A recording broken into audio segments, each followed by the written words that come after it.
for 26 years now, started the mortgage department. We do conventional loans, we can offer FHA VAs, but what we specialize in are loans that we make and we keep in-house. We do portfolio a lot of loans, and I want to highlight some specials that we've got right now. You've got 3 flyers out there right now.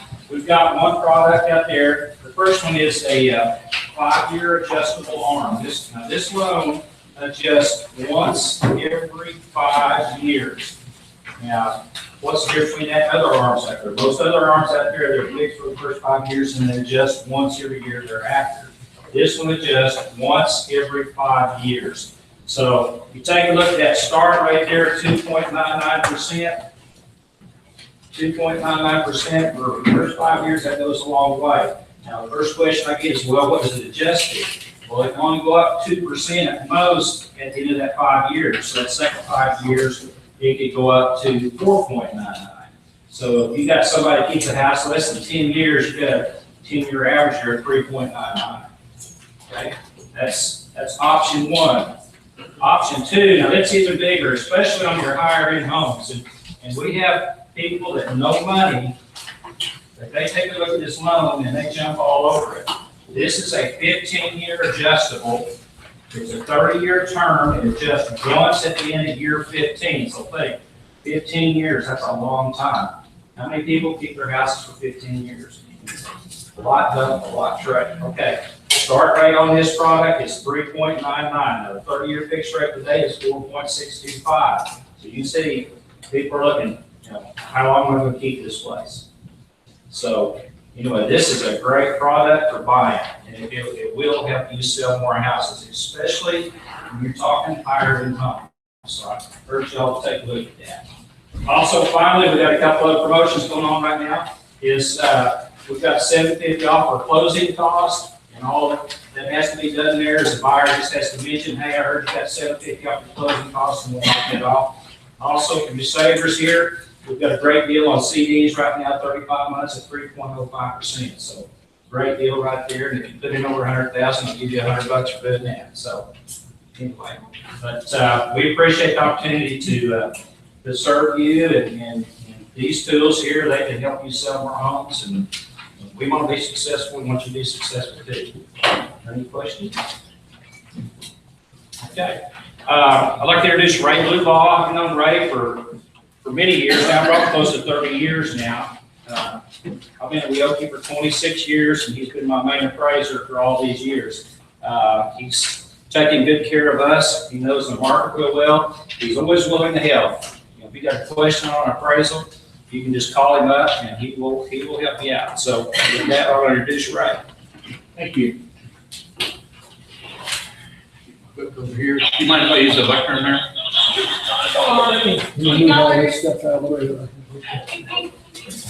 Unfortunately, I have a habit of walking and talking and moving my hands. So, thank you for inviting me and Leoki Credit Union out here today. I hope we can help. I don't mind having questions come as we go through. So if you've got questions, put your hand up. Let's take care of those questions as we go through the class. It takes between an hour and 45 minutes and 2 hours to do the class. I will tell you that the very last thing that I go over in the class is teaching you how to give me comps in an appraiser's language when I'm short on your appraisal.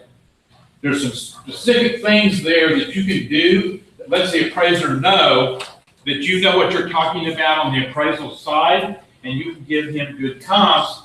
You may know of comps out there that he doesn't know of, and this is going to help you. So the last thing we do is we go over that.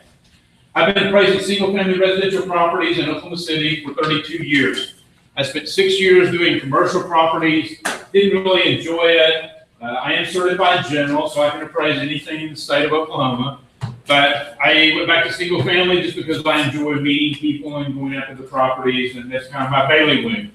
I had 13 appraisers working for me at one time. I'm back down to me at home. So I helped about 5 of those people, ladies and gentlemen, get into business themselves. I sat on the Oklahoma State Disciplinary Committee for 6 years, the Education Committee for 3 years, several boards and committees at Oakmar, as well as 16 years on Red Link. So it used to be MDC, MDR, and then Red Link. So that's kind of what I am. Again, please interrupt me for the questions.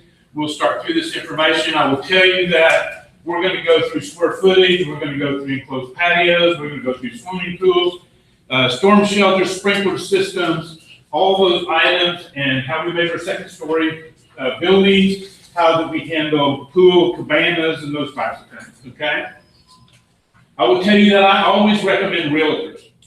I'll be the first one to tell you, and I've got a whole little presentation back in here on Zillow. I hate Zillow. It just, I have no idea what it's like. It's just, I hear all the time people go to me, "Well, we use Zillow to list my house with." I said, go ahead, that's fine. I said, first of all, you're going to get less for that house than that realtor's going to get you. They're going to get you that 6% fee, I guarantee it. The other thing, are you willing to be at that house and have your wife at that house and have somebody come up to the front door with a for sale by owner sign on it and want to come in your house with you and your kids while you're gone? Do you know who that person is that's coming in? Do you know they're not scouting your house to come in and break in later on? I said, realize the benefits. How about writing a contract? Do you know what you're doing? Are you sure you're not getting yourself into trouble? So I'm really big on that. The other thing I tell people that are trying to do that is, I did an appraisal. It was called doing an appraisal in Parkland Heights, which is Check Hall Road in Northwest 10th Street. Mostly 3-bed, 2-bath, 2-car garage homes built in the late 1970s and 80s. Nice addition. Got a call, appraisal, the contract on it said $76,000. Wow. Now this has been 10 years ago, okay? Man, that's low. It must be in bad condition. So I go to the property, pull up in front of it, yard's all manicured, cute little flower beds in the front end of it. I'm thinking, okay, the inside must be pretty bad. Go up the front door, knock on it, this little old man answers the front door, not years old as it is now, 10 years later for me, it's probably my age. I hate to say that, but that's just fact. Anyway, he answers the front door, and the first thing out of his mouth was, after I didn't introduce myself, was, I sold my house and didn't have to pay a 6% realtor's fee. All these bells start going off in my head, like, okay. So I'm thinking, okay, the inside of this house is really bad. So I said, I'm gonna measure the outside, take some pictures, and I'll be in in about 15 minutes. He opened the front door on that house, and it was just as cute as it could be on the inside. There was nothing wrong with this house at all. It wasn't totally updated, but it was sure in nice average condition. I do the appraisal on the house, go through everything, take my pictures. I couldn't help but ask. I started at the front door and I said, how did you price your property? He said, well, I went into county records, which is what Zillow's using totally, and I went down the street, and the house down the street sold for $76,000, and I knew it was about what I had and about the same size, so he said, I priced mine what that house was. That house was an REO foreclosure. They stole the central heating air conditioning units out of it. All the ceiling fans were gone out of it. And some of the kitchen appliances were gone, as well as being destroyed. When you looked at the pictures of the house, it was literally almost destroyed. I had the property appraised for $126,000. He left $50,000 on the table because he wouldn't pay a 6% realtor. I tell this story to a lot of people. I've had it happen to me as soon as 3 or 4 days ago, when people, even a person in my family said, well, I'm going to go to Zillow. I said, no, you're not. I said, you're silly to go to Zillow. I said, you're going to end up in trouble if you're not careful. At the end of this class, towards the end of this class, I'm going to give you about 10 examples that I appraised and that sold, and I'm going to give you what Zillow had in their systems and what was left over afterwards of what we actually sold for in the market. So I tell people, hire a professional, get a realtor to sell your house for you. You're going to get more money out of it, and you're going to stay out of trouble with it. So I'm a big fan of you guys, okay? I don't like dealing with for sale by owners. I'm not dealing with professional. First thing I hear is, well, I don't get off till about 5:30, so can you come like at 7:30 in the evening or on the weekend and look at my house? Yeah, okay. Whatever. But I do end up having to do that. We get into market value. You mentioned this to me already. We look at market value as cash to the seller. We're under Fannie Mae FHA guidelines. That's just the way it is. anything out there that is not cash back to the seller, we look at as sales concessions. Now that can not only be cash and sales concessions, but it can be a lawnmower, or it could be furniture in the house. I appraised the house back in the early 1990s, and it seemed like the house was selling a little bit higher than it should. And I said something to the seller when I'm going through the house. Well, I threw the Mercedes in that's in the garage. Now, if you all were around back in the 90s, that was not unusual because they couldn't get rid of those houses for anything. So as a result, and it wasn't worth about $4,000 or $5,000, but that's not real estate. Okay? So when you get into the sales concession sides of it, typically what ends up happening is it does not affect the subject property that I'm appraising or that you sold. Okay? I did one the other day, it had $17,000 in sales concessions behind it. It was a $450,000 home. Okay? It didn't matter. My job is to hit market value on that property, period. I don't care if there's $50,000 in sales concessions. My job is to put market value on that property when I appraise it for you in the sale. Where it becomes an effective problem is when that becomes a comparable down the street. And you're looking at comparables, and I'm looking at comparables for other properties. Because at that point in time, Fannie Mae says 2 to 3%. Okay? What's normal in the market out there going on? Those numbers have creeped up. It used to be $2,000 to $3,000 is the max you ever saw in sales concessions, because people are just trying to get their closing costs paid for. Now we see numbers up there that I don't know what all they're paying for, but it must be credit cards, second mortgages on other houses. It's hard to tell, but it gets ridiculous out there. The appraisers are stupid. That's not real estate value that's going on there. I understand you guys had a problem in an appraisal that you're talking about. I can't address that specific appraisal, but I can, the items that were inside of it, we can talk about. So what ends up happening is 2 to 3% is typical. Well, now, of all things, the government, FHA's come out and said, well, we might take 6% now. What happens is you begin to look at the market out there and what's typical in the market. I can tell you that from my standpoint, I use about 2 to 3. And when it goes above 2 to 3, then I begin to deduct money, dollars off of that sales price for sales concession. Okay? I don't typically go much above that. I think that you're going to find that the major appraisers in Oklahoma City, they're doing Caesar, he's their other appraiser that works with Bioki, and I know all of his guys are doing the same thing. Scott Goforth, Brent Stovall, all those guys are probably using about that same number out there on the appraisal. So when somebody makes a deduction out there, you all need to be aware when you're comping a property and you've got your comps out here, that if you've got $17,000 worth of sales concessions on a comp, you better believe there'd be money taken away from that it didn't sell for $450, it might have sold for $440. Okay? Any questions?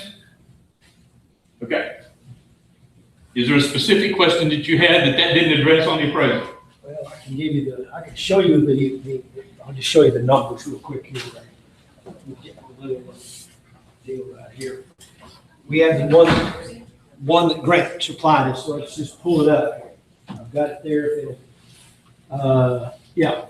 So here is a comparable, this one right here. We knew that property sold for $191. And this particular appraiser used the 195. I scroll down to the MLS printout. So that was our all that stuff. Right. So right now, I mean, it's just the document. Okay, yeah, don't go any farther. Okay, I don't want to see his. Okay. So right here, though, is what it sold for in the MLS, 191, 105. Okay. And there were concessions.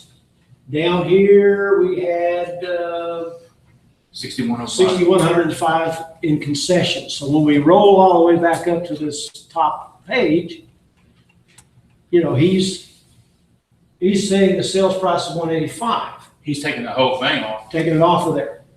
And that was our argument with that person. That affected the appraisal at the end of the day. It also affects the next several sales down the line. And we were just trying to protect not only this seller, but go back up so I can see the adjusted numbers down here. Okay, that's good right there. So that was, we wondered, if that's common. Okay, let me tell you 2 or 3 things that's happened here. First of all, I would not have made that $6,000 adjustment, okay? I would have said, in that particular market, I might have made 4, but I sure wouldn't have made the whole $6,000 off. So I would have probably given more value to that. The other thing that ends up happening, if you only take 4 off, that takes this number up to 163 instead of 161. These are adjusting, and I'm assuming, of course, there's a huge adjustment here. And anytime there's adjustments above this line in the appraisal, those are adjustments that the appraiser is estimating. And that's when an underwriter or a review appraiser begins to look really hard, because it's hard to justify what that number happens to be, okay? So, he could easily have said, well, if this value is $3,000 more here, then maybe I've only got a $12,000 adjustment up there for condition. And then there's 2 left. You have to remember that in the market, that what we hear is one sale does not make a market, okay? So if you've got one sale out there that's at 165, let's say, and the others are at 161, you can't just put 165 on it, because underwriter's going to throw it out. You're going to have to stay fairly close to that. Now, if you had one here at 164.5 and this is 165.5, you might put 165 on. But you can't be $4,000 or $5,000 short on these 2 and then use this as your primary comp and say, well, I just decided to go higher. You have to have a justification in there, because the underwriter's going to throw it out on you. You're going to end up in trouble if you're not careful, okay? So would I have done things differently here? Yeah, probably I would have. And I sure as the devil wouldn't have done something in that situation that was going to bust a sale up rather than make a sale. Okay, you have to remember, we're not that good, guys. A lot of this stuff out there has room to move and back and forth. An appraisal is good in 2 to 4% of the sales price of the property. They consider that an accurate appraisal. It's much closer than that if you get into a neighborhood of consistent properties where you've got a lot of tract homes of, say, 2,000 to 2,400 square feet, and I've got 15 comps to look at, then that appraisal is going to be pretty darn close in there. But if I'm on one like I did the other day that was 5,700 square feet, had an in-ground swimming pool, generator, hot tub, waterfall, in-ground storm shelter, and sprinkler system, when you get into those types of properties, those comps are not so readily available, and you may see a difference out there larger than that 2%, okay? Any questions? Yes, I have. Yes. What if you tacked it on top of the sales price? Okay. Again, what I'm looking at is the property I'm appraising has had it tacked on. So in other words, let's say the listing price is $100,000 and suddenly it sells for $105 and there's $5,000 worth of concessions. That's what you're saying. Right. I don't care. I look at it and it puts flags up on my head to be careful, because at that point in time, I'm not going to push that appraisal really hard to get to that 105, because I know what's happened out of that the agent listed it where she thought it was or he thought it was, and then all of a sudden, we just threw $5,000 in. But it's my job to hit market value, and if that property is worth 108, I'm going to appraise it for 108. So that's my job, and that's what I'm supposed to be doing. Does it throw some flags up when I see the listing price here, the sales price here, and that matches the concessions? Everybody knows what happened, okay? The seller says, I still want my $100,000, so if you want sales concessions, you're going to have to try to sell for 105, okay? Just throws flags up, I'm just being careful with it, yes. Does it help, like, if that happens, like, say it's 100 and then you got a 105, does it help if when the appraiser calls the listing agent says, we had multiple offers in the first 24 hours and we literally sold it, we could have sold it to 8 different people? Multiple offers. It's in my head that there's multiple offers out there, but again, if I don't have the market to back it up and the market data to back it up, it doesn't matter. You have to remember, and I'm kind of getting ahead of myself a little bit here, but appraisers are set up by Fannie Mae, FHA, and VA to hold market value. In other words, a good example in tornado in 1999 and more, you saw a 50% jump in like 6 months in values there, okay? There's a shortage of materials out there, so it caused all that to go up. So you've got this in your markets like this. Well, because we're operating 3, 4, 5, 6, 12 months behind the market, then what we have is this, and it levels the markets off, the risk to Fannie Mae and FHA is less. So realize that that's going on a little bit too, okay? Yes. Okay, let's jump into the new home realm for a minute. In the last 60 days, material costs have absolutely gone through the roof. I know. And how are you guys handling that? Because we're seeing huge jumps in per square foot price. Cost is not value, doesn't matter. You've got to have a market behind it to make it happen. It's just simple and flat. I mean, you cannot, and I see builders jump out there $5, $6, $7 a square foot, and I sympathize with that. But if you don't have comps in that neighborhood that are fairly close, if you jump your markets up like every house is closing like 30 days apart, $1 a square foot, the appraiser has some flexibility there to go ahead and make that happen. But if you're jumping up very much, it's not going to happen. I mean, it's just not. And again, it's back to what I just told you, and that is, Fannie Mae doesn't care about shortage on construction costs or materials. They want to see that market behind because they want to be protected in that market from big jumps that are happening for whatever reason, okay? So unfortunately, from the builder standpoint, the other thing I'm seeing a little bit of right now, that those houses in some of the new construction are beginning to set because everybody's wanting existing homes, and the builders have jumped that stuff up so high that they are not competitive out there now. I haven't seen it drop, but what I have seen is there's becoming an effect out there. I hope it doesn't continue. Well, just from the cost elements, I've had a number of builders bringing their bills over, and I've sat there and looked.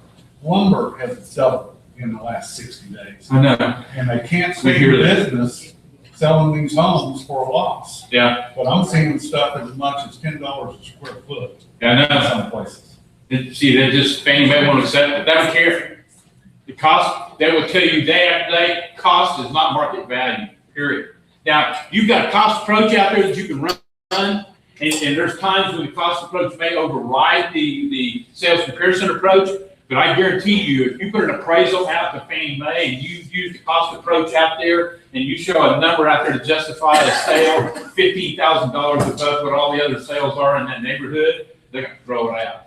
You're gonna have to back it up with tons and tons of material and notes and everything else to make that happen. Because what they think's going on is the builder's trying to set his own market. Will you put that work in to try and justify a price, like doing all that? I doubt it. That did happen in Moore. How does that keep from happening? Because that did happen in Moore. It's happening in Moore, on the east side of Moore. I agree. I don't understand how anybody would pay $153 a square foot in the east side of Moore, but it's happening. I know. And realtors are selling it, and they should Yeah. be ashamed of themselves. What ends up happening, the only way that market can move forward like that is, and again, it's not that the appraisers want to do this, it's the guidelines we're set up to do. What ends up happening is this, and I'm jumping ahead of my appraisal stuff again. You go out there and you do an appraisal, you got 5 backup contracts on the house, okay? And so I did one in Edmond like this, had a $300 sales price on the property, went out there, couldn't make it happen, had 5 backup contracts on it, I was $8,000 short, no way to get to it. But I always call the realtors, I always give them an opportunity to give the buyer's realtor to give me input. Buyer's realtor, seller, the listing agent, both tried to provide information. Nobody could make it happen. Our borrower in that particular case was borrowing like 90, 95%. It busted. The sale behind that was a borrower that was only borrowing 60%. They went to the house, looked at it, said, I don't care, I got the cash, and they bought it. Now that becomes a comp, and that moves the market forward. So whoever buys that house and has the cash creates a comp that now creates the market behind, and the market jumps the appraisers and moves on up. But you That's the only way that it can happen. You can only do one other sale by that builder, is that correct? Well, what we try to do is the ideal textbook side of that is to use one by the builder, one by the competing builder, and then an existing home. That's what Fannie Mae would like to see. But in the situation right now, the existing homes are not staying up with that, so that's extremely hard. They don't mind if that existing home is $3 or $4 a square foot behind, and then you make an adjustment based on the 2 that are newer comps. But they do like to stay away because they don't want to see a builder or a developer setting their own markets out there. They want to know that there's competitive people behind them doing that. Okay? It's just that one builder in that neighborhood. then you gotta go to competing neighborhoods. And where you get into problems is when you get some of these big national builders out there that are building there, and then you get a builder here from locally who's building a little bit higher quality house, and then you try to, there's no place to comp it because these big builders are all the way around them. So that becomes a problem, especially if that big builder comes in and buys 30% of the lots in that subdivision right beside that builder who's building a little bit higher quality. Because it'll take that higher quality house right back down with the rest of the market. Always. Okay. Realize that appraisers never do an appraisal as is. We appraise properties as repaired. Now I say we don't do properties as is. If that property is in good or average condition, then we do it as is. That's fine. But our properties are always as repaired. So if there's repairs in the property to be made, and I will tell you that everybody says, well, but this is conventional, so it's not as strict as FHA or VA. Wrong. Their guidelines are almost identical. VA's got some little quirks out there that they use. It's not unconventional, but when you start looking at these guidelines, you can pretty much assume that when you come to those guidelines for a condition, Fannie Mae, FHA, and VA are all the same. VA probably puts up with a little bit more on the condition than, say, the FHA or VA do. I mean, the conventional does. But you have to remember that those are as repaired. Now, why is that important? This is really important. I want you to understand this. I got into a property in southwest Oklahoma City about a year ago.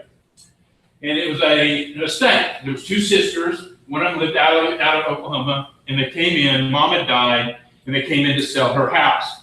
I got called to go down and do the appraisal. MLS sheet. So as is, okay? Well, I know that can't happen. You can put it on there, but it's not going to happen when I get there, okay? So I get down there, there's $7,000 worth of repairs to do in this house. The carpets were torn, they were worn out. Grandma had lived in this house for 30 years and really hadn't done a whole lot to it. They also had some kids in there, so we had one room with crayons all over. Then we had some little holes in walls, and one of the doors was broken. So there was items in there that had to be taken care of. So when I appraised the property, I appraised the property as repaired. The listing agent was not aware of what I'm getting ready to tell you. So they went out there and said, well, we got $7,000 worth of repairs. So they made the sellers do $7,000 worth of repairs, okay? And then go forward with the sale. Why is that wrong? If somebody has $5 or $6 or $7 or $8,000 or $10,000 for repairs and appraiser, you should be asking for the appraisal. You should be looking at what I appraised it for as repaired, because you're getting ready to make it as repaired. You're getting ready to improve the property. This agent actually appraised or listed that property exactly right at $100,000 in the condition that it was in. I appraised it in a higher condition than she had. So you ought to be able to go in. If they won't let you have that appraisal, obviously they're trying to do something underneath the sheets. But on the other hand, you should ask and say, look, let's be fair. We've got this at $100,000 and we had to do $7,000 worth of repairs. So let's move the sales contract to $107,000 for everybody. They didn't do it here. So what ended up happening, you had a buyer who ended up with a $107,000 property and the sellers ended up with $93,000, okay? Be aware, as repaired, you see those come in with very much money, you need to be going back out there for your buyer and saying, look, you know, this is my situation, or my seller, this is my situation, let's be fair about this deal. And I understand you don't have the right to see that appraisal unless they let you have it, but if they won't let you have it, then that's a situation where maybe you need to back off and say, look, I've got a deal here where we need to relist this property for a higher amount. Okay, any questions? I see that happen all the time. As much as $15,000, $20,000 sometimes all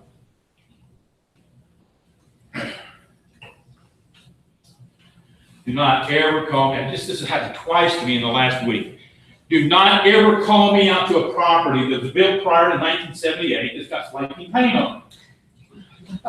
Because I'm going to pull up in front of a property and I'm going to see the flaking paint. The first thing I'm going to do is I'm going to require that house to be scraped and painted, period. Okay? The other thing I'm going to require is I'm going to require a lead-based paint test on that house. That's part of the guidelines you have in your contracts about lead-based paint to identify it. It's up to us when there's flaky paint to identify a possible problem on that. They go, well, it's not conventional, that's only FHA. Wrong. That's not, it's the same. Exactly. Okay? I've got one right now that I did. I'm probably a little too easy on this situation, but I try to be as fair as I can. Where I pulled up in front of a house last week, looked at the house, could see the flaky paint from the street where I was sitting. So I called the listing agent and I said, look, I'm getting ready to go through your house here, but I can see flaky paint on this property. It was built in the 1950s. I said, I'm going to leave and not do the appraisal. You need to scrape the paint on the outside of this house and repaint it and call me when it's done. She's madder than a wet hen. She's come back through to the lender and made all sorts of stuff, but she's now found out that I was right, and it has to happen, okay? I had a property in Northwest 30th and Meridian, and I pulled up in front of it, could clearly see that there was flaky paint on the outside of the property, and so I called the listing realtor, and evidently she was having a bad day. So I explained my situation to her, and that I was trying to help her, and her comment back to me was, just do your job. I did my job, and not only did she scrape and paint the house, but it cost her $2,300 because there was lead-based paint in the paint, and they had to do an abatement on it and surround it with plastic, move inside of it with hazmat gear on, and every flake of paint has to be accounted for and taken to an environmental landfill, okay? So if you got flaky paint, get it painted before I get there. If it's covered up and it's painted, I don't care if it was built prior to 1950. But when it's flaky, it exposes that lead-based paint, okay? It's the same, FHA conventional, okay? We get into square footage. Square footage is obviously on the brick veneer of the house. Less the garage, fireplaces are not counted in the square footage of the property unless they're on the interior. On the exterior of it, we just go straight down the wall, that 2.5 by 6 foot, because fireplaces are given value separate to the living area in addition to, and so the fireplace is not counted in the living area because you'd be given double value to it. Water closets into the garage or to the exterior of the house are not counted in the living area. If it opens up into the garage and is to be converted, it does count as living area on the inside. Living area counted in the appraisal has to be contiguous. You cannot go from living area out into a breezeway and into another area and count it as a living area, okay? What you have then is you have either an apartment or you have an office space, and it's given value separately at a much lower rate than it would be if it's living area because it's not functional in the eyes of Fannie Mae, okay? We did an appraisal in Blanchard, really nice home, $225,000 house on an acreage, beautiful home. I walked in, was doing all my stuff. I went through to the garage. When I did, I opened the garage door and there's a wall in front of me about 4 or 5 feet. Okay, so I walked out around the edge of it. There's a double sliding door on the side. And I opened this door up, and there's this beautiful office space inside of this garage. Solid oak cabinets, and I'm talking beautiful desks, granite countertops on all the desks that was there. It was a gorgeous room. It had its own separate air conditioning unit controlled with a thermostat inside the office. I couldn't count it. He was mad. I don't know what to tell you, and there's no way, because when I walked out of the utility room, the wall that I walked into in the office on the other side of that wall was solid oak cabinetry, and there was no way to put a doorway back in through it. So not only did he get a very, very low value on that space, I deducted $4,000 off because he took up a garage space. So you have to remember that could be a really bad deal. So when you're putting living area in your MLS sheets, cabanas, extra rooms like that, apartments, they're not included in living area. Please identify those separately in your MLS sheet so that works out better for everybody. Yes? How do you value that extra space? Well, we try to, everything we do, we try to bring market value in, so it's market derived, as we say, but otherwise it comes back to just experience, and you try to give, some kind of a number out there that you think is fair. So that may be 30%, 40%, you know, whatever. There are a few situations out there where you literally have to use your experience over the years to say what that property is worth, okay?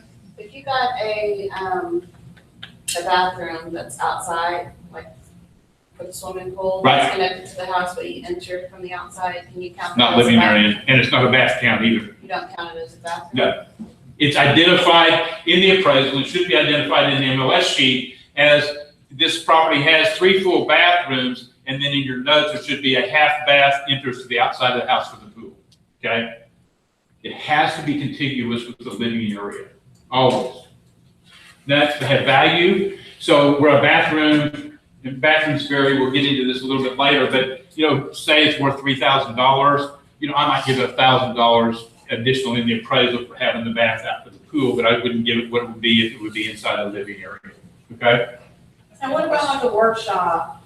How, We're gonna get into shop buildings completely, okay? If I don't answer your question, we go through those, we'll go through further. I've got one on the window. Yes, So, I've got 2 different homes that, one I've got listed, we can't call this room an extra bedroom because it doesn't have a functional window, it's got a solid pane right? window. And then I've got a buyer that is in the process of buying a home, 3-bedroom, 2 of those bedrooms have a big plate window. That's it, the open doesn't tilt out, nothing, so is that a 1-bedroom home? Well, the window has to be there as long as it can be broken out in a fire access, okay? So Okay, it's not that, because we have a lot of windows that are solid windows that would suffice for an exit. The reason they have a double entry exit is because of an emergency situation. So if you could kick that window out and get out of the house in a fire, that would be okay. I gave him a handout here, and I don't know, you guys can ask for a copy of it. It actually goes over bedrooms and all the requirements on the bedrooms, 24 to 48, 4 inches high, and I forget the exact measurement, 57 square inches and whatever, but it's in there, and you can get a copy of it from him too. so mine that's an upstairs one that I've got listed, if they have some sort of a ladder outside, would that make that a possible It has to be functional and safe access to the room. We're gonna go over second stories Okay. right now, okay? Okay, getting into second stories. A little bit confusing here, but I want you all to understand it to where some appraiser shows up and goes, it didn't count, broke the sale, bye. There is a measuring service, and it sets up regulations on measuring both commercial and residential, and it's called ANSI, A-N-S-I, okay? ANSI has all these requirements out there and regulations, and they have a specific regulation on measuring second-story homes, okay? Now, most appraisers, up until this last change by ANSI, would say that the second story has to have a 7-foot peak, okay? So if we've got a sloped ceiling, like we see in a lot of older homes where they've gone up and put a room upstairs, it's 7-foot peak minimum, okay? On the slopes coming down, you walk sideways, I'm about 5 foot high, and the shoulder hits, so I use my shoulder, and I drop a straight line down, and any area from there on the slope out does not count for living area, okay? It has to be functional space above 5 feet. Well, now ANSI went back and added another statement into that says not only does it have to be 7 feet and down to 5, but the room has to have an average of 7 feet over half of the room, okay? Now that makes a huge difference because now you can't go to 7 foot peak because there's only 3 inches wide that's average 7 foot high. So we got some appraisers up in the city that have started busting sales, especially in that area from Reno to 39th Street and from Santa Fe over to Bay Avenue. There's a lot of those spaces that are being opened up upstairs. Walking in and going, look, it doesn't meet ANSI standards, didn't work out, I can only count first floor to bottom. So a realtor called me what's going on, so what I did for her is I went into the market and I started pulling houses that had sold in that market that had that sloped ceiling with it like that, and I looked at the price per square foot that they were selling for, including the second story, and then compared it to the price per square foot of the single stories only, and it's the same. And you can prove it all day long. So if somebody comes to you in a situation like that, and says, well, I have to use ANSI standards, and I'm not gonna give any value to that upstairs, you may not count it as living area, but you better be making an adjustment further down in that appraisal for that finished area upstairs, okay? It has to have average access up the stairways. It can't be a ladder type situation because it has to be on safety standards like that. It has to have the window upstairs with the doorway to get back down the other side of it. So if that happens, it has value to it. So if you get into that situation where an appraiser tries to do that, you say, look, I understand it's not ANSI, by definition, but shouldn't it have value anyway? It's their responsibility to go out and prove it all day long, okay? That's just laziness on their part if they throw it out. Sorry, but there are lazy appraisers out there, I admit that. Okay, so I'm gonna kind of reiterate. Upstairs room, Right? everything is 7-foot ceilings, not that. To peak, No, the whole room, let's just say the whole. 7 foot, okay. Upstairs, there's a closet, but the windows that are upstairs do not open and close, they're just a breakout. Can it be counted as a bedroom? It can be counted as a bedroom. The window has to be 5.7 feet in the opening, must measure no less than 24 inches high and 20 inches wide. And that can be broken out. It does not have to be an opening window, okay? And you do not have to have a closet in a bedroom to count it, in a bedroom to count it as a bedroom. Okay? You cover the window. That's kind of a guideline out there, but I'm sitting here reading this, it's there, right? If you cover the sides of the window. Yeah, and what this guideline is, and I gave him a copy of this, he can run it for you. It was 24 inches high and 20 inches wide. Okay? Now, we were always told a bedroom had to have. Have to have a closet, I know. But even then, if I go in there and do a closet and there's no closet in that bedroom, I'm gonna make a little adjustment for about $400 or $500, and I'm gonna build a closet in my appraisal. Doesn't mean that it doesn't count. The other thing is unless it creates a one-bedroom home, like she was talking about that could happen, it's still not a difference, because when you're starting to look at 2 or 3 or 4 bedrooms, unless it's a rental property, you can't prove that. You cannot prove an adjustment between those bedrooms in the home. I have never been able to do it. And I have underwriters call me all the time and go, give me another comp with 2 bedrooms. Like, it doesn't matter. I prove it all day long. So at that situation, it doesn't matter. The bedroom can be called a playroom. It's still living area and it's still given the same value as if it was a bedroom. Now, when you start going into a 3-bedroom neighborhood and you got 1 bedroom, then, as you all well know, you got a functional problem out of that situation. But as far as listing, when we list in the MLS, it needs to have a closet or a window for it to count as. I would list it as a bedroom. You just let it go. Yeah, and you may make a comment down there, 3rd bedroom needs to have a closet built inside of it or something. It's not that hard to put a closet in. So, yes. I had one just a few months ago where they bought one with 2 masters and 2 Yeah. master bathrooms. Right. What would change about that wire appraisal compatible with? Well, again, you've got 2 bathrooms, so you've got the bathrooms are given value separately and adjusted for separately. So instead of having 1 bathroom that's worth, say, $6,000, and you got 2 bathrooms worth 12, so there should be an adjustment for the two bathrooms there. If it's a really, really nice home, those adjustments go up, and we'll talk about this a little bit later. But the nicer the home, the more expensive the bathrooms, the higher the adjustment is. Okay. Stairways always included in the 2nd story. Didn't used to be, but they've changed that. So now when I've got a single stairway going up to a 2nd floor, that stairway area is counted in the living area of not only the 1st floor, but the 2nd floor. If I've got a stairway that goes up, there's a landing, turns around and goes back, I'm going to count that 8-foot wide section in the 2nd story. Okay? That's a change that was made 5 years ago, maybe.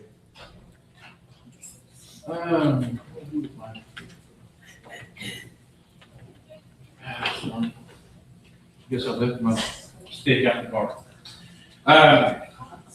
Enclosed patios. I gave you a handout that's got a paragraph up at the top of it.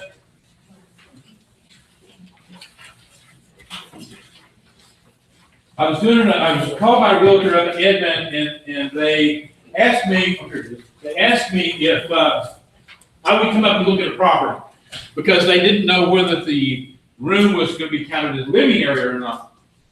And so, what I did was I went up there, and here I go.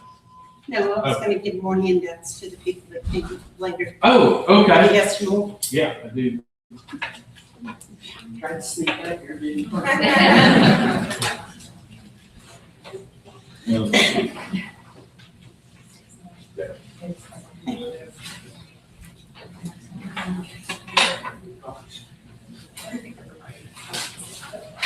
Okay, so I went up to the property, and I went through the living area, and when I went through there was a double wide door where obviously at one time there had been a patio door going out into this other room. As I walked through that patio door, I stepped down a little bit, and as I walked, I could feel the slope of the floor. In other words, it had been a patio and it started sloping down. This was really nice. They had done a really good job with this. So what ended up happening is that the previous owners to these people had put an enclosed patio in. When they bought it, they went in and installed it up. Had its own central little heat air conditioning unit, a small compressor outside, and everything was fine. I got in and I thought, oh, this is 12 by 20 on the outside of the house. I'm at 12 by 30. Something's wrong. So I go back through the living room and down the hallway, and I get back into the master bedroom, and I walk through the bathroom, and here's this big opening in the north side of the bathroom wall. And this big, beautiful master closet is in there. It's 12 foot wide and 10 foot deep. So they had taken part of that enclosed patio and made it into a master bedroom closet. Jiminy Christmas. So I started looking around, and I called the city of Edmond, and I said, I want some help. This is something that has been gray area for appraisers and realtors forever. So I started talking to them, and I said, well, we use this guideline, and that's a paragraph that you have in front of you, and that's what we use, and that first there's two things that have to happen from their standpoint. It has to have a footing on the exterior walls. It cannot be just a patio. Why? Because that 4-inch concrete patio is not built to handle the weight of the exterior walls and the roof. It's going to crack. So they require a footing on all exterior walls. They require a building permit. So if you get into this situation on an enclosed patio, the first thing you do is you call the city of Oklahoma City. It's real simple. Call the zoning department in there and say, I have a home at address so-and-so. Was there a building permit filed on the patio, an enclosed patio or addition? No, there wasn't. It's not living area. It has to have a building permit behind it, okay? It has to have a footing. It has to be finished similar to the rest of the house. It has to be heated and air conditioned similar to the rest of the house, and that's not with a window unit that's been bought out of Lowe's and stuck into a window, okay? It has to be more similar to the unit that's in the house. They make those units like you would see in a hotel or motel, and I think they're about $2,000 or $2,500, something like that. So that's the requirements on the enclosed patio. I will tell you that paragraph, once we got it, I went to Oklahoma City, Edmond, Yukon, Mustang, Choctaw, Moore, and they all use that same guideline. So this is a standard. As of about 2 years ago when I did this, this has now been distributed among most of the appraisers in the Oklahoma City area, those that attend a lot of the meetings. So a lot of the appraisers now are going to be using this guideline for you. It's a way for you to do it. Yes? What about rural areas where building permits aren't required? Well, obviously you're not going to have a building permit, and there are areas out there, a good example of that in Blanchard Tuttle, Newcastle, where that you do not have the building permits out there. But again, you have the same guidelines on the footing and the other thing that the appraisers are going to be looking at. You just want to have the permit. Now, a good way to look at that too is to make sure, you can ask somebody, did you have a qualified electrician and a plumber, and did you do the work yourself or whatever to find out. Now, what I do is I keep this with me all the time. And what I do is I walk up to a outside wall, and I'm not sure that it's a foundation underneath or a footing underneath of it. So the footing is sitting out here. Now, this is not level, but let's assume that the outside wall is running along like this, okay? I know that patio is only 4 inches deep. That footing is 18 inches deep. So what I do is I go out here about 6 to 8 inches, and I go down on an angle that I know is gonna be below 4 or 5 inches. If I go out there and it goes down, it goes clear through, I know I've got a patio. If I go down there and I hit concrete, and I go 3 or 4 places and check it like that, I know I've got footing underneath of it. Now, I just have to meet the rest of the requirements on that patio to make it happen, okay? Any questions there? That's kind of cleared up enclosed patios for us. Is there value in that enclosed patio? Yes, there is. So what you're doing at that point in time, you're trying to find a house that's sold with a sunroom or something along those lines that you can use maybe to comp with. Otherwise, you're gonna have to use your best judgment on what that's worth, and it may be worth $3,000 or $4,000. It's really nice, $5,000 versus $100 a square foot in the living area. Okay? Now, you may be gonna get to this, so just let me know. So, Okay. but how, like the little rural areas when you're trying to find your comps, how far out, because I'm hearing different appraisers saying different things of how far out We're gonna go through they'll that, go. I promise. How far we can go and how we can do that, and I'll tell you that in just a little bit. Converted garages. Converted garages will hold value a lot of times in the rural areas where that you've got a different situation out there. They may have a carport or a shop building or something, so they've got some car access out there. So it's easy out there to go and say, okay, I'm not in the middle of a subdivision, and I got plenty of sales out there that are 2,000 square feet. So when I went from 1,600 to 2,000 square foot with the garage conversion, now I'm gonna use 2,000 square foot comps.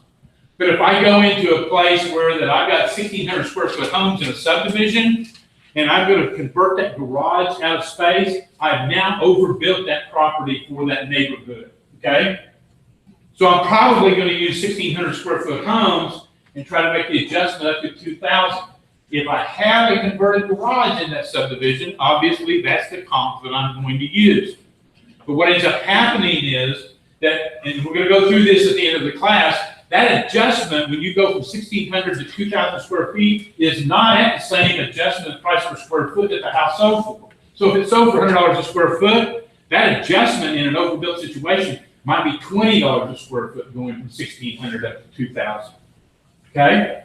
And so what ends up happening is not only do I not give it value, good value on the price living area going up to 2,000, I'm also going to make a minus, say, $6,000 adjustment for not having a garage. So as you can see, there has to be a very unusual situation happening there that's going to really be beneficial to the converted garage. Okay? And you've mentioned a couple times, Ray, once before, $4,000, I think what you said for a one car. Okay. Now we've said 6, are you assuming a 2 car or what's the number? Right. So what ends up happening, we'll go through this again toward the end. If I'm in a neighborhood of, let's say, $60,000 or $70,000 homes, then that garage may be worth $2,000 for a single car. If I get up into a $450,000 home, then I may be in $5,000 or $6,000 for a single car garage. So that has to do with the market and how much that garage is going to be worth in the overall property value. We'll go through that because there's other items that kind of are handled the same way. I'm going to make a real quick talk on basements, only because if you get a hold of an appraisal like this, you start looking at it, just blow it off, okay? Fannie Mae says that any time it's a walkout, a tri-level has a level that is 1 foot deep in the ground. At any wall, it's a basement. So if I've got a 1,500 square foot walkout with living area 1,500 above, 1,500 below on a walkout, Fannie Mae says it's a 1,500 square foot home with a 1,500 square foot basement. Okay, so what happens if I don't have a walkout for a comp? Now I'm out there trying to find 3,000 square foot comps, usually use 2 stories in that situation. And I've got an adjustment on that living area. When I go across, I'm at 1,500 square feet. My comps are at 3,000 square foot. So I've got like a minus $80,000 or $90,000 adjustment for square footage. The next line's down are basement. I've got a basement, they don't, so I'm making a plus $80,000 or $90,000 adjustment for basement. It's ridiculous, I know that. The appraisal looks absolutely horrible. Believe it, all the appraisers would like to change that, but that's the way life is. They just don't count it. And somebody always asks, what if it's a earth sheltered home that has no living area? Actually, you have to use an earth sheltered home to come up with that because it's all underground, okay? So that's what happens, only in case that you happen to run into it and see it, you don't think that the appraiser's a total idiot. So I'm not an idiot, when you see my appraisal, when I have these gigantic $80,000 adjustments up or down. So, just so I'm clear, the earth sheltered homes, Has 0 square footage, so. as per, okay. So how do you do the? You use other earth sheltered homes that have 0. I'm not that one listed. Yeah. So mine's partially, but it's. Oh, no, but who it does? doesn't- I do, but it's partially earth sheltered. I don't even know. It's it's partially, it's L It shaped. don't go down, it's just a. It's a walkout hot situation. Well, It's actually, still, the it's, living room is sunk, but I don't think it's a foot, it's probably 8 inches. It's the weirdest thing, I don't know why. Just walk in and it's like sunk. you have to compare that to similar properties and they take a huge hit in the market. So do you give the value based off of like if it was a basement, or I mean, how do you do the value on that? Well, again, if I don't have, well, I try to find another tri-level or a bi-level walkout as my comp. Because obviously market-derived comps are better than me making some random adjustment, okay?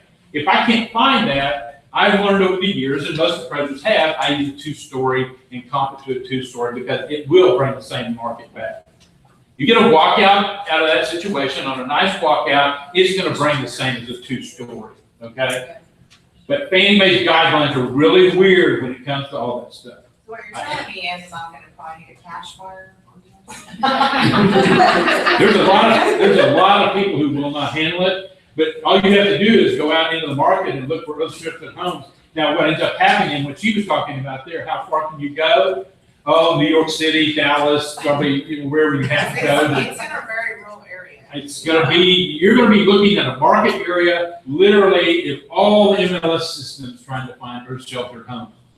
Okay? So you can go out if you have to. If I have to, I mean, I was asked to do an appraisal on a 10,000 square foot home and out in Yukon, and we ended up having to go statewide on comps with it. So it depends on the comps and where you're gonna go. And on that particular comp, log homes are very similar. You're gonna make that adjust. You're gonna go as far as you need to go to pick up in similar areas. I'm also looking really hard at school systems when I do that, okay? I have a question regarding that, just for a little bit more clarification. So, I have one that's a possible listing that when you walk in, so when you look at it from the front, it's 1 story. When you walk in, it's 1 story, but then the second level basically It's a is, walkout. yeah, so can you not count the second floor? Well, in the appraisal, it won't count as living area. It will not be identified as living area, but it will be counted as living area because they're probably going to use 2-story comps to comp it with. Unless they I was lucky, I've done 2 walkouts lately, and both of them had comps within 2 miles of walkouts that are similar, and so I had that walkout there. But Fannie Mae's going to allow us to go in and say, I didn't have any walkout basements in there, and so I'm assuming this is a 2-story. And then you start getting the $80,000 and minus $80,000 adjustments that's out there, okay? You just said something about school districts. I think we should have kind of talked. What was it that you were saying? School districts are everything in single-family residential properties. And how do you, if you can't find a comp, how do you get that value off of this? Well, first of all, I don't move in and out of school systems if I can possibly help, okay? Now, I mean, obviously, you've got the premier school systems all around in the inside of Oklahoma City. Most people know what those are. Most people move to and in and out of those school systems all the time, keep their kids in. There's a reason for that. And so as a result, the market recognizes that, okay? So, I mean, when I'm starting to look, I'm being real careful. If I'm in Mustang, Yukon, Piedmont, Deer Creek, Edmond, Choctaw, Hara, all in those areas out there, maybe even more Midwest City on that same situation, I'm being very careful that I'm not jumping in and out. If I jump, I can go from Mustang to Yukon, they're considered premier school systems, but I'm being very careful not to go take an Oklahoma City comp and Oklahoma City school systems and comp it back into Mustang or Yukon, because it does make a difference and you can prove it overall, okay? So if there's an earth burn house in Oklahoma City and the nearest one's a comp is in Mustang, you will not use that one, you'll go out. No, when you get to an earth berm, then that's it. Can you give me that address? Because if it comes through on my database, I want to make sure that. And I want to know your address too. Boy, I am so busy, it would be months before I can get that price. And the fee's gonna be about $2,000. They're terrible hard appraisals to do, they really are. I'm just joking, obviously, whatever. So, when we get into cabanas and shop buildings and apartments and service quarters like you would find in Hills and those types of areas, again, that living area, even though it's a finished apartment or it's a cabana off of the swimming pool that's not attached to the home, it's handled separately than the living area in the house. Just identify it as 3,000 square foot home with a swimming pool, and it has an 800 square foot cabana off to the side of it. Everybody knows then, so I'm not out there taking a 3,800 square foot home and trying to comp to your MLS deal and find out that, oh, it's a 3,000 square foot, because a cabana is not going to bring the same price per square foot that the 3,000 square foot brought on the other side, okay? So be careful about that. So how much value do you add on? You give a value for the home, but that has to have some type of value. And again, we're back to market derived, so I'm trying to find another house with a swimming pool, or with a cabana, or with an office space. A lot of people go out and build 2-car garages and finish them, or they have, in the Nichols Hills areas, obviously they have a 2 or 3-car garage with service quarters or apartments up above, what used to be service quarters back in the old time, and then they finish those out into a rental apartment. You can use rents to back in and take that rental income and back that into how much of a mortgage would this pay off, and then what would be valued there. So sometimes we have to do that into a value of an apartment or something like that on the back end of the property. Hopefully, So it's we're not a gonna. set dollar amount that you say I'm gonna add No. this into the value. No, it can be different in almost every case in every neighborhood, okay? Bathrooms in those areas in the cabana or out in an apartment are not included in the bathroom count on the sheets, on our sheets, or it shouldn't be counted on your sheet. You should identify it in your comments separately from that. We have people saying, we're talking about this right now, that, well, I just grab some number out of the air and put it in my present. People really do believe that, and I can understand why, but that's not the case. From the moment that we get into the appraisal business, we're taught what's called match pair analysis. It's very important in our business. What's match pair analysis? Textbook example. I have 10 homes that sold on a street. 5 of those homes are all exactly alike. Everything in them. They're all 3-bed, 2-bath, 2-car garage, exact same square footage, everything. 5 of them sold without storm shelters, and 5 of them sold with storm shelters. These sold for $4,000 more than these did. I have a match pair analysis to tell me that the adjustment for storm shelters is $4,000. We do that on storm shelters, sprinkler systems, bathrooms, swimming pools. All those items we do on the match pair analysis. Can we get it on every appraisal in every neighborhood? No, you cannot. But what you do over the time is you understand in certain markets and sizes and ages and prices of homes, you run that match pair analysis. Every time I run into one, every time I do an appraisal, I'm looking for a match pair analysis of something. If I find it, I have a group of about 12 to 15 appraisers that I've worked with for 30 years. We exchange that information. So if we get into something like that, that we can exchange that with other people. Just remind me, I don't think I turned mine off either. And that's just within the last year. This is not, you're not on 89th Street, are you? No. Okay, good. I can accept that one then. You're underground, man, is what I'm talking about. She doesn't think that's how it's funny, as the rest of us do. Yeah, Amber, Oklahoma. There you go. Yeah, absolutely. So that's how we do that on the match pair analysis out there. Is we pick those numbers up. I share that information with 10 or 12 appraisers out there. If I find a really good match pair, I will take and put, okay, MLS, check MLS numbers, match pair analysis for swimming pool, or match pair analysis for sprinkler systems or storm shelters. There are certain items out there that I look at all the time that I'm gonna give you some of those, where I can give you some numbers that will help you on some of those. But a lot of times, they not only match pair analysis in that neighborhood, it'll change when I jump to another neighborhood. So that's why I know that the realtors say, just tell us what your adjustments are, so we can put them into our listings, and it makes it easy for us. The thing is, they change, they're different. If we could, we would, I guarantee you, it would help.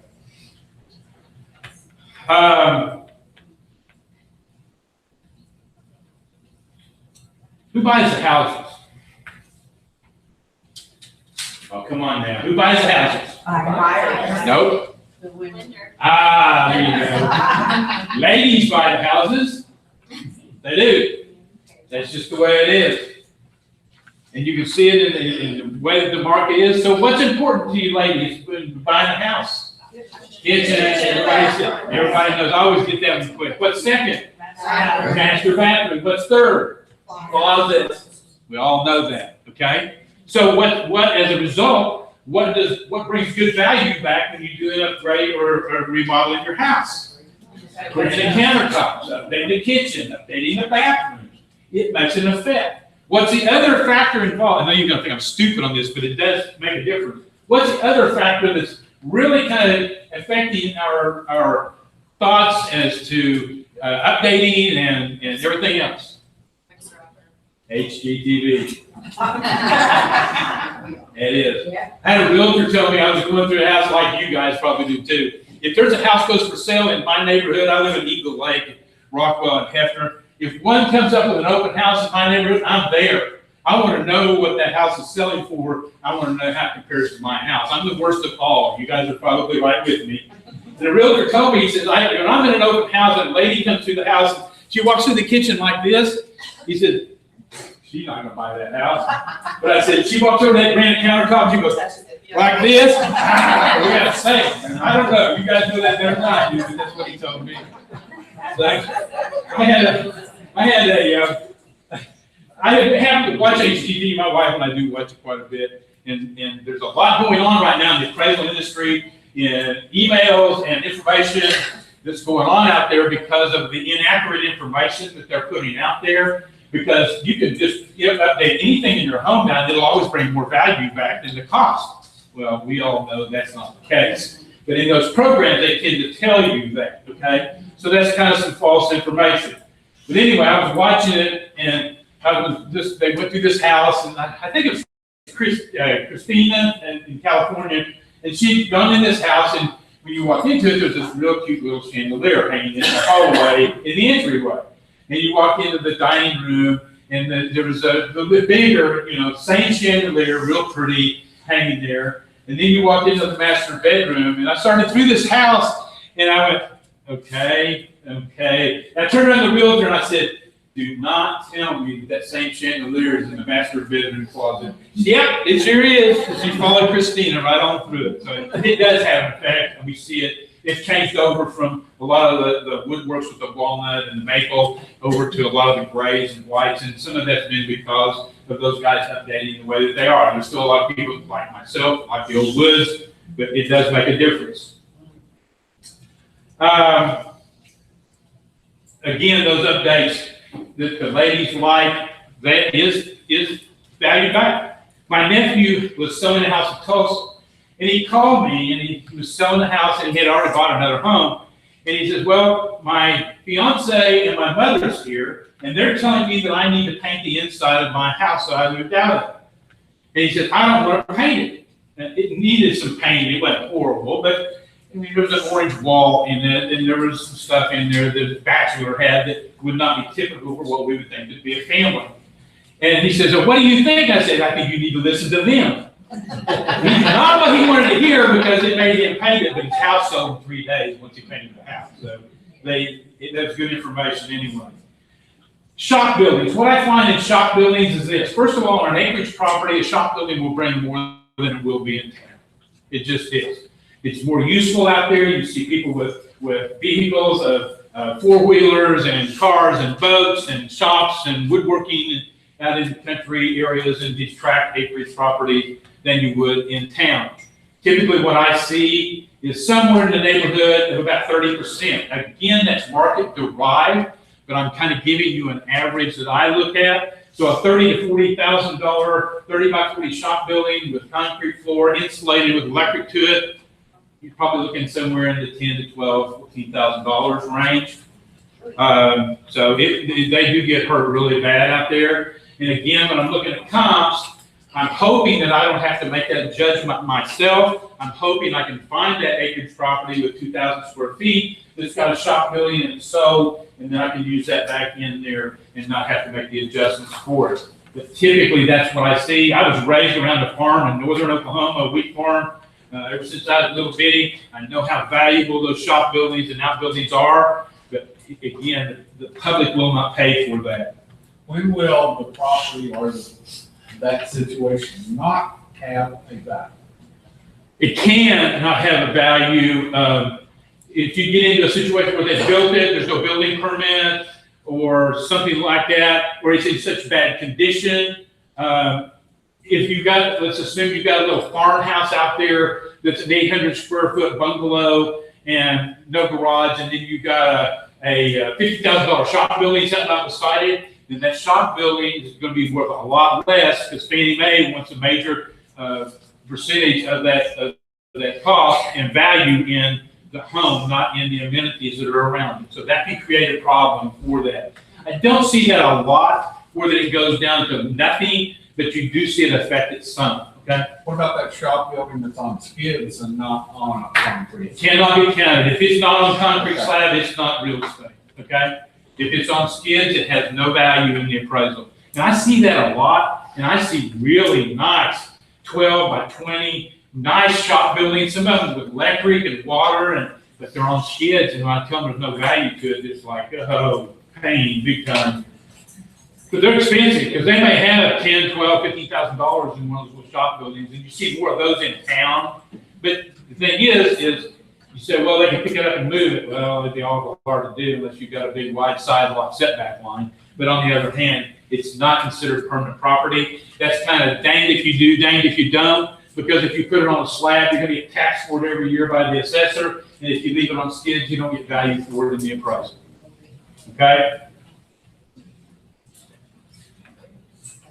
Now I get two areas where that I see under listing of properties all the time.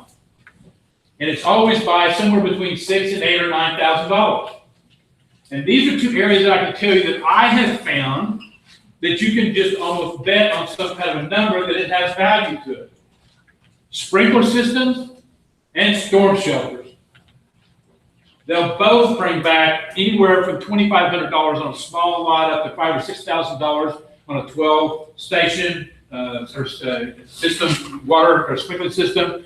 And typically on a storm shelter, I'm looking at somewhere from $3,000 to $4,000, depending on if it's a 6-person or a 12-person. If I build a 20 by 20 storm shelter out there and it costs me $20,000, it will not still bring more than $4,000 or $5,000 because it's a safety factor in Oklahoma. When you have enough in a storm shelter to go in and save your family, that's what's important. And with our tornadoes out there, people will absolutely pay for a storm shelter in addition to the property next door that doesn't have it, okay? My personal opinion is it ought to be a state law. Anybody who builds a new home ought to be required to put a storm shelter in.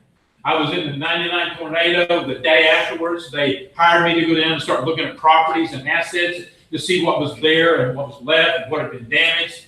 And I can guarantee you, all you have to do is make one trip down into the day afterwards, and it will scare the living daylights out of you, the power that one of those had. When it sucks the ceramic tile off the concrete slab, you know what kind of power is involved. And you don't live unless you're underground. That's just it, period.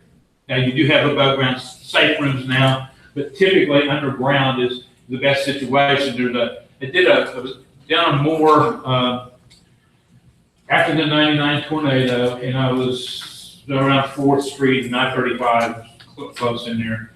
And I was actually down there appraising a new home that had been built after the tornado. And so the lady's house had been completely blown away, and they had rebuilt a new home, and I was appraising the new home. By the way, those properties, when they get blown away like that, We're comping to new construction, and so those values hold their value in a tornado like that. Even if you've got one house here that's 40 years old, and you have another one here that's brand new, this will be comped to 40-year-old properties, this will be comped to the brand new, okay? So it does make a difference, and we do watch that close. We found that in the 99 tornado, that those new properties will hold value, even though it's a strip going right through the middle of 40 or 50-year-old houses. So the lady was doing the appraisal on the home. Strange when you go through one of those houses, because when you do, the first thing you notice is when you walk into the house, it's like this. There's no family pictures. There's no mementos. There's no nothing left. It's it. It's nothing but bare walls and brand new furniture in the house. Everything was taken completely away. She said, while you're here, I want you to step out in my backyard. Okay? They didn't have a fence up in the backyard yet. So I went out there, and there was a storm shelter out in the back end of the house, and there was a sign that said, "Thank you, God." Okay? It's hard to talk about this, not get teary-eyed. The tornado was hitting, and a mother called her daughter, who was 11 years old, and told her to go through the neighborhood and get all the kids and get them in their storm shelter. The only thing was left was the shelter. Okay? They saved like 10 lives in there because they went got the kids and got in the storm shelter. There was nothing left. The storm shelter was sitting there by the side. The new house was here, and there was nothing 500 feet in any direction around this house. It's just important. I'm a big advocate on storm shelters. Okay, Question. I'll go on. You said right before that, you heard about the sprinkler systems. Can you give us those amounts again? On the sprinkler systems, depending on a little small home, okay, so you got maybe a 5,000, 6,000, 7,000 square foot lot, and you got front and rear sprinklers on it. You might bring $2,500, which is very close to cost, okay, because it bring it back. And then when you get up into, say, let's say a half-acre lot that's got 12 different zones on it, then I might be making a $5,000 adjustment. It will have value. The main thing I want you to know is when you're out there comping a house with a storm shelter and a sprinkler, you make sure your comps have storm shelters and sprinklers with them. There's value there. So many times I go out and my price was $8,000 above what the listing price was. And when I go out there, here's the comps out here that are $8,000 higher with storm shelters and sprinklers. Theirs has it, and yet the comps that have been used out there, they used comps that didn't have that, and as a result, they listed the property low, okay? Just make sure that you're getting those sprinklers and storm shelters in, because they do have value. Swimming pool. I just had a question on the safe rooms. Are they valued higher than the? Right, I should have addressed that. Safe rooms will bring about the same thing back. I usually give $3,000 to $4,000 on a safe room in a garage. If it's a safe room like built in a $300,000 home and they turn the entire master closet into a safe room, then I might get $5,000 additional to that. But you have to remember that I don't go too much on that no matter how nice they are, because it's already kind of this living area. So you're giving double value to that. So the only thing you're giving is the additional concrete steel doors and stuff that's put into the safe room inside of the house, okay? The other thing you have to be aware of when you're doing storm shelters is that you got a storm shelter that's put into the front of a garage, and it's 5 foot by 5 foot, and the garage was additionally 21 feet. Now you've only got 16 feet from the garage door to the front end of the storm shelter. That's not enough space. You've got to have a minimum 17 feet to put a car in. If you reduce that below that 17 feet, now I give it a plus $4,000 for the storm shelter, and I did that $4,000 off for not having a single car garage, okay? So be aware of that if you got a safe room, that you can actually destroy the garage space when you do that, okay? Okay. Swimming pools. Swimming pools are always tough. They're tough for you guys, they're tough for us. Swimming pools, typically what I see is this. People live in as much home as they can afford. I mean, typically you move out, you stay in a home about what you can afford. If someone is living in a $100,000 home, and they're making a nice income, and that's where that they live, can they afford? I mean, I've got a swimming pool in my backyard. I put in a new vinyl liner and a new pump and a motor 2 years ago. It cost me $5,000. Someone who's living in a $100,000 home and making $300 a month house payments, can they afford to go in and dump $5,000 into a swimming pool? Not realistically, most of the time. Can they afford the chlorine costs and the update on that pool through the year? Not realistic. So as a result, are they gonna pay for it? Probably not. You can take that identical, my pool, my house is probably $175,000 home, 2,500 square foot with an in-ground swimming pool, diving pool. That pool is worth about $7,000 in my market, okay? You can take that same exact swimming pool and put it in a $100,000 home, and it may not have any value. You can take that exact same pool and put it in a $300,000 home, and it's probably gonna be $12,000 or $13,000 because it's more expected in that more expensive home. They can pay for it, and as a result, they're gonna keep that pool up. The other thing you have to be very careful of is, if you get into a situation where you've got a home and somebody couldn't afford to keep it up, and you're trying to sell a house and that pool is empty, and that's a safety hazard, and that the appraiser is going to require one of two things: either that pool be brought up and functioning and put into an operating condition, or it's going to be filled in. If you've ever paid to have a swimming pool filled in, my back neighbor had an in-ground concrete little kiddie pool, and it got damaged in some of the storm stuff, and he decided that he was going to shove it in. And he came to me, talked to me about it, and I said, well, the first thing I'm going to tell you is you better go get an estimate from a contractor and how much it's going to cost you to fill that pool in. Because I said, you're going to find out that that's going to cost you between $6,000 and $9,000 to have that pool shoved in. Because typically on a house, you got a 6-foot side lot setback line. What does that mean? That means that dirt's got to be dumped in the front of the house and taken one load at a time with a bobcat to the backyard. Okay? Huge expense. So he did check, and it was going to cost him $7,000 to have it filled in. 7 or 8, I forget what it was. Well, then he turns back around and he says, well, it's going to cost me $7,000 to get my pool back up, but I'm going to have $7,000 or $8,000 in value in my pool. So I break even that way where I'm throwing $7,000 or $8,000 away.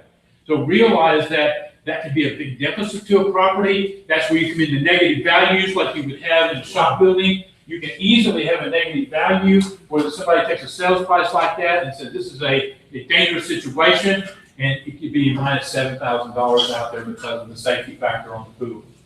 Okay? What about the above ground versus the in ground pool? There's no value given to above ground pools or the decks around them, either one. Because most of the time the decks are built 3 foot in a circle or an oval around it, and once the pool is gone, the deck has no functional purpose. So as a result, above ground pools do not have any value. They're not given value because they can be picked up like a shop on skids and moved out. You find out that the vinyl line pool is probably the least valued out other than fiberglass. Then obviously your gunite pool is the most expensive pool, and it will bring a little bit more back in the market, okay? We get into built-in hot tubs. Obviously a hot tub that's sitting on a patio doesn't count because it can be moved. But in-ground hot tubs, waterfalls, those types of things, if they're built into the pool, then again, we're trying to find comps that have swimming pools with built-in hot tubs and waterfalls. Otherwise, we're going to have to use our best judgment and make that adjustment out there for that hot tub and waterfall. Pools are difficult, I realize that, but I had an underwriter who I had known well, and she moved to Florida, and he called me and said, Ray, I built a brand new swimming pool 2 years ago in my backyard, and now, because of circumstances, I'm moving to Florida. I said, okay. She said, would you mind coming over and doing the appraisal on my home, give me an idea of what we've got? We were lucky to have comps. She had spent $65,000. It was a fairly small kiddie pool, because most of your pools are $60,000 to $80,000, $90,000 now on a pool. And so as a result, she spent about $60,000 on the pool, and it was 2 years old. When we went out into the market, we were lucky to have 2 really good sales and another one that was pretty good. And we proved without a doubt that the pool was worth $21,000 2 years after she built it for $65,000. So they should take a major, major hit in the market, even at a $300,000 home. Okay? Any question? What about like outdoor kitchens and portables? Again, if you don't always, we're going to try to get market derived. So I'm trying to find another property that has the outdoor kitchen with it. But if not, then I have to look at the cost of that outdoor kitchen and then try to come into a value there. Very seldom am I ever going to give more than $1,500 to $2,000, no matter how nice the outdoor kitchen is. unless I've got something to prove to me different, and then the market's telling me what it's worth. And then what about pergolas? And the pergola is just the patio. I mean, Okay, I'm just, just curious. yeah, you cannot prove an additional value to a pergola, okay? Is it, helpful to give you like receipts or stuff like that on what they spent Again, on? cost is not market value, so, what I'm looking at is those updates, and I was asked for those updates, and we'll talk about that in a minute, but it's not a situation where that I'm looking at the cost, because I'm looking at proving it in the market out here, where I can get it through underwriting and Fannie Mae. Okay? I got a question. Yes. Backtracking a little bit. Just scenario here, what's that little city called right there on 59th? Valley Brook? Yeah, Valley Brook. Okay. Let's just say, for instance, I'm just using this as an example. Let's just say, someone buys like a 2-acre tract, or I don't even know if there's 2 acres out there, but 2-acre tract over in Valley Brook. They build a 3,000-4,000 square foot house, have all the stuff laid out, bells and whistles. That's, because they can get it cheap there. How do you do the comps? Because in my mind, I'm thinking, you just committed suicide. That's right, you did. You absolutely did. Okay, so when do you know, because you mentioned something like when you're on small acreages, you can travel out and. But I'm gonna be looking for influences then that are similar to that. In other words, I've got properties out there that are gonna affect my property, the surrounding, whatever those businesses are out there. I'm looking at, is that an easy way around that? Is I said, is that an easy way around that? But I am gonna be looking for influences out there, because it does make a difference, and you have to report that in the appraisal, okay? I just did one that was in a neighborhood of 2,500 to 3,000 square foot homes, and it was 5,700 square foot, with an in-ground pool, with a hot tub, with a generator, with a safe room, and a wine cellar, and it got hurt really bad, $100,000 probably. Well, I only asked because you mentioned those hard ones, you can go out. But in that particular case, I'm not just going out, I'm trying to find the neighborhood influences that are gonna be the same as that. Smaller homes, acreages, older properties. Now, I'll tell you one area that you can't do that to, and that's Bethany, Oklahoma. Bethany, Oklahoma is like a small town.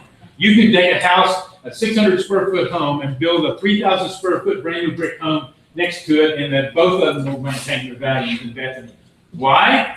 School systems, absolutely, yes. What about airports, flight patterns? Well, and we get into that, and the flight patterns are really wide in Southwest Oklahoma City, so you see all that situation. I'm actually in the flight path for Wiley Coast. I love it.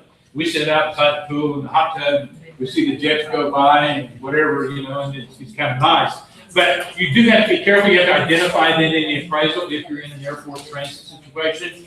But if you're on the end of the runway in Midwest City and they're taking off where you can't hear anything at all for 2 or 3 minutes until they get, especially when they're taking off, then it can affect the values on the property. But again, you're going to stay in those areas and try to comp it within that airport area to where it has the same influences that your subject property. Okay? So when you're looking at school districts, what ratings do you look at? Like you said, Premier, but schools have their rating system, so what's considered? I don't understand, and I don't get into those ratings so much. I just know from experience that as we start looking at those properties out there, all of us pretty much know that there are some premier school systems around, and so that's where that I end up. But how would you compare, let's just say Luther School District to Oklahoma City School District? It's out there, it's rural. Yeah, and again, Luther's kind of this old animal out there, and so I would stay in Luther or Jones for my comps right out in that same area. I would not come from Luther and go back into Edmond to get comps unless I absolutely had to. Okay? I'm going to use that same situation because, a lot of people, they love living out in Luther. It's more of a rural area. It's small, low crime, whatever. Unfortunately, we just had to deal with Luther School. But on the other hand, I'm going to try to stay in that Luther neighborhood out there, which would include all the way from Arcadia to 4 or 5 miles east of Luther and from 5 miles north, clear back down to I-44, even south. So there's a large area there that I would be comping to in Luther. Okay? These are areas where I find it extremely difficult to find contributory value for these amenities. Solar heating, geothermal systems, radiant heat and flooring. And please don't throw tomatoes at me, but popcorn ceilings. We're seeing a lot more radiant heat. Ladies love heated floors in the bathrooms. It's just the way it is. My wife wants it really bad, and I know when we update my bathroom, there will be heating in the ceramic tile floor, okay? So those items do happen. We try to, again, stay in. I can prove all day long that the geothermal is just too expensive for the cost, the return on the investment. And so as a result, it takes you 20, 25 years to return the investment. Most people are gone out of a house in anywhere from 5 to 10 years. And so what ends up happening is just too great. I tried to tell, a lady called me, and I'd done an appraisal for her 3 or 4 years before. She got a divorce, so she called me and she said, I'm fixing my house up. I've got a new boyfriend, I'm gonna move in with him, and I want you to come up and look at my house and tell me items that I can fix up or that I'm gonna get the most contributory value for those items. So I went up and looked at it. It's a pretty nice home in Northeast Edmond, 2,200 square feet. And so as I went through the home, everything was kind of fixed up, but she had laminate countertops and laminate vanities in all the bathrooms. So kind of small items I told her, and then I told her, I said, well, if it were me and I were gonna put money back in, then I would probably put granite countertops in my kitchen and vanities, because most people who are buying a $250,000 home in Northeast Edmond expect to have something different besides just laminate. She said, well, okay. And I started at the door, and she said, oh, and I'm gonna put geothermal system in. I said, no, you're not. I said, that's a bad mistake. She said, well, I know it's expensive because it's $17,000 more than if I just put a new central heating unit in. I said, you won't get anything back from it. What happened? 2 years later, I'm up in that addition, and I start looking at comps, and here's the house, and guess what? Geothermal. So I couldn't help it. I went in and run all the comps and did a max fair analysis, and she got $1,000 for her geothermal.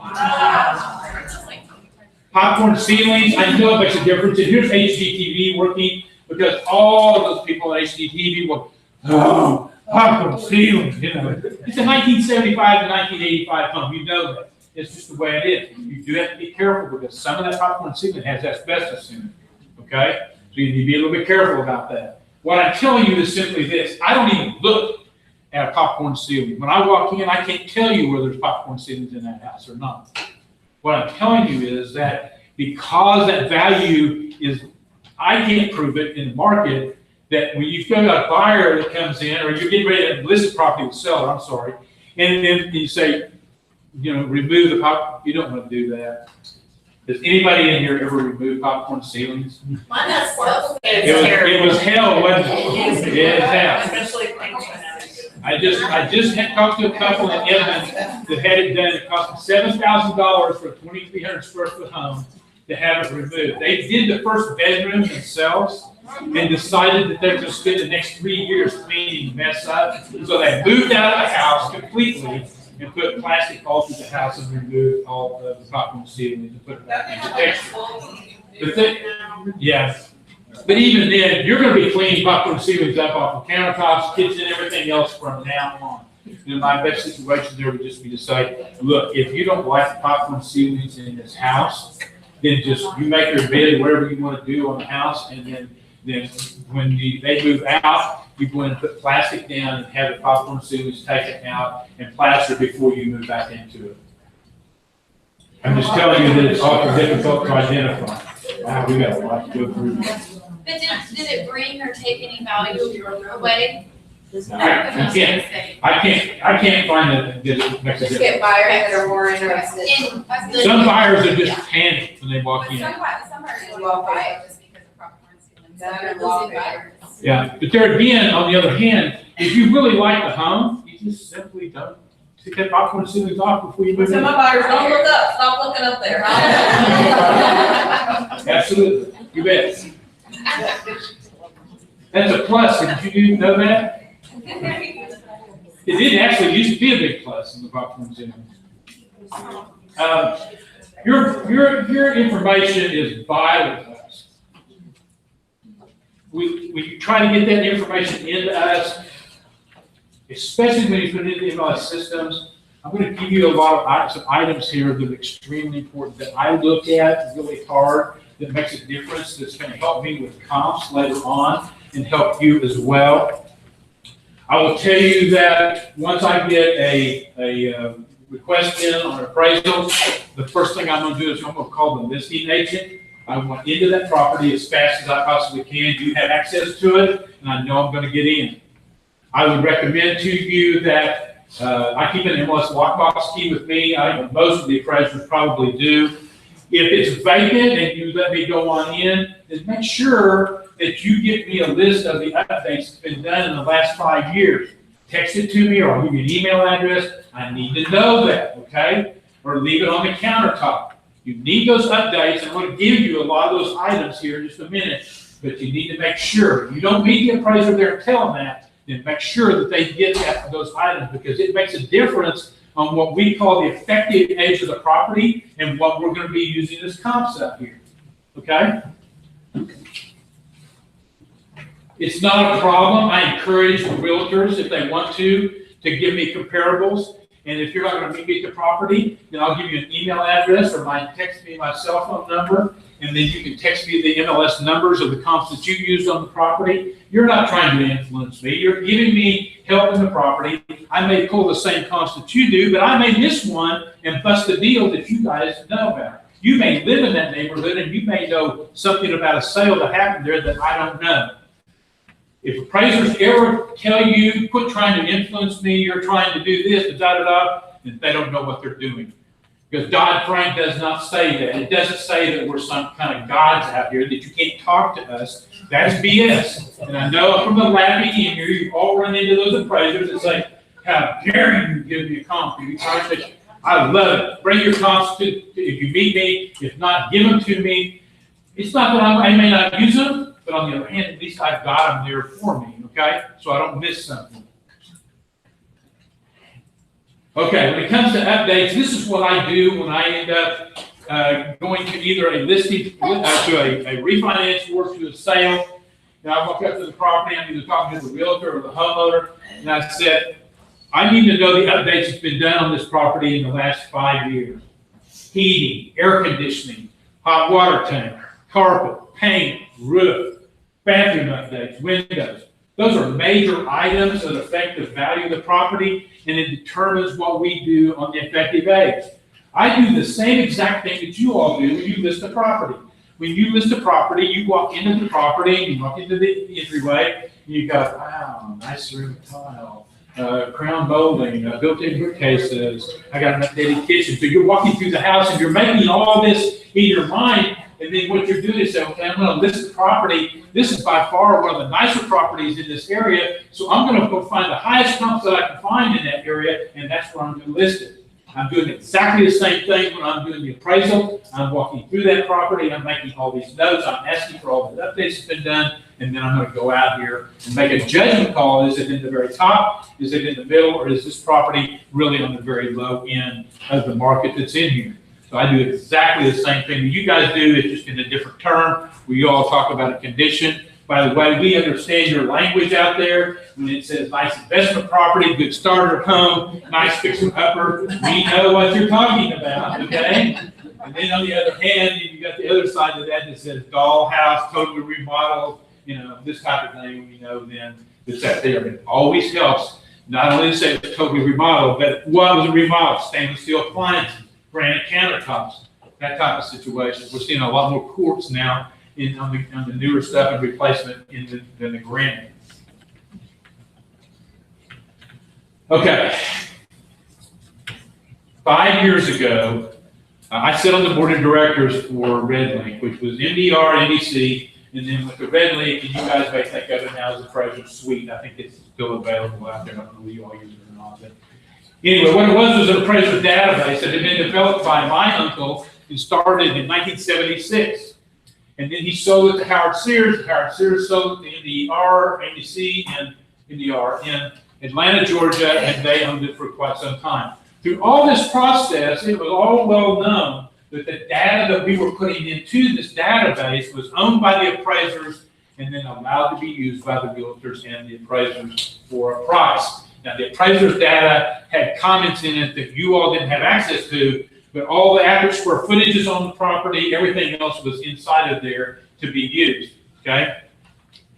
CoreLogic, and I can't talk about CoreLogic without talking nasty, came in to the board of directors room, and I was sitting at the table and said, we have purchased MDR. Okay? And by the way, we own the data now. We go, no, you don't own the data. We've always owned the data in here, and you do not own it. You only have the right to resell it, and we give you that right. And I was paying $250 a month to get my own database, as well as the other appraisers. But it was a great database, and it worked out fine.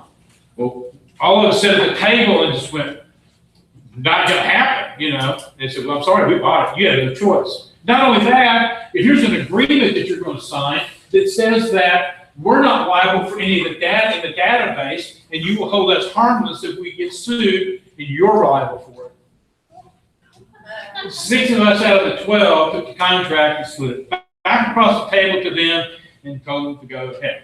It's not gonna happen. Well, they didn't think that we would stand up, that they were so powerful that they'd be able to run over us like a bulldozer, okay? A year and a half later, maybe something like that, database fell apart. There's a new database in Oklahoma City called SDI, Sold Data Incorporated. I helped start that database. It's owned by Tom Allen out of Tulsa. He has a database in Tulsa and Springfield, Missouri, and then one here in Oklahoma City. We currently have about 35 or 40 appraisers that are in there. There's about 700,000 records in it. There's about 70,000 brand new records that actually has photos as well as the sketches of the appraiser has done inside of here. Unfortunately, I would tell you that is a private database for the appraisers. We're never going to get caught like that again by CoreLogic or another group. I also have let all these my business cards here. I don't know where I got it up. I didn't realize we were going to have this many, but you may have copies of that. I don't mind being called, and I will drop into that SDI database. If you've got a property that you question square footage, call me. I don't mind looking it up in the database for you.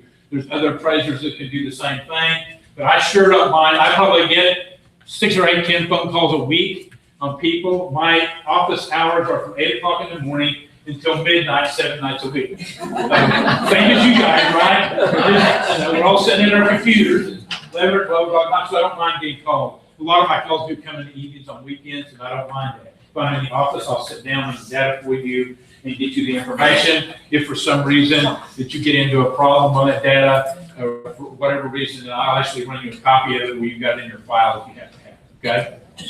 But the database is growing. Like I said, there's about 75,000 new records in it. The database in the old appraisal suite, there's nothing in there newer than 6 years, I think. It ended 6 years ago. So the only data left in there is the old data on the other side. Picking comparables, and this is what you were talking about. If I come to you and I say, I want a property, I want you to go find me a property that is 2,500 square foot. It's a 4-bedroom, 2.5 bath, 2-car garage in Northwest Oklahoma City in Cotton City School District. Your mind starts working and you go, okay, where can I go and what neighborhoods can I go to find the requirement that this guy wants? You go, okay, well, Eagle Lake, Northwest, like that. So if you can't find it in Eagle Lake, and you're going to another neighborhood similar to that, that has a similar amenities, in the similar school systems, I do the same thing when I'm picking comps, okay? If I don't have one in that neighborhood, like you were talking about, I'm going to go outside with the same influences that I have inside of my neighborhood. So that's how we pick those comparables. Can I just go out of that neighborhood just because I want to? No, I can't. You know, if there's good comps inside of Eagle Lake, I got to stay in Eagle Lake.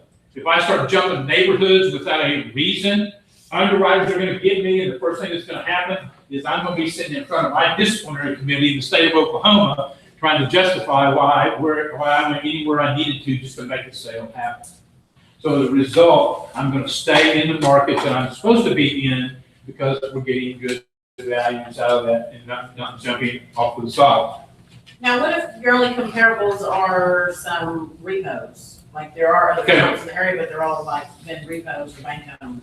What ends up happening is that repos in most areas of Oklahoma City are not the market, okay? Now, there are some places where you may get into, and we went into this in the 90s where repos were the market.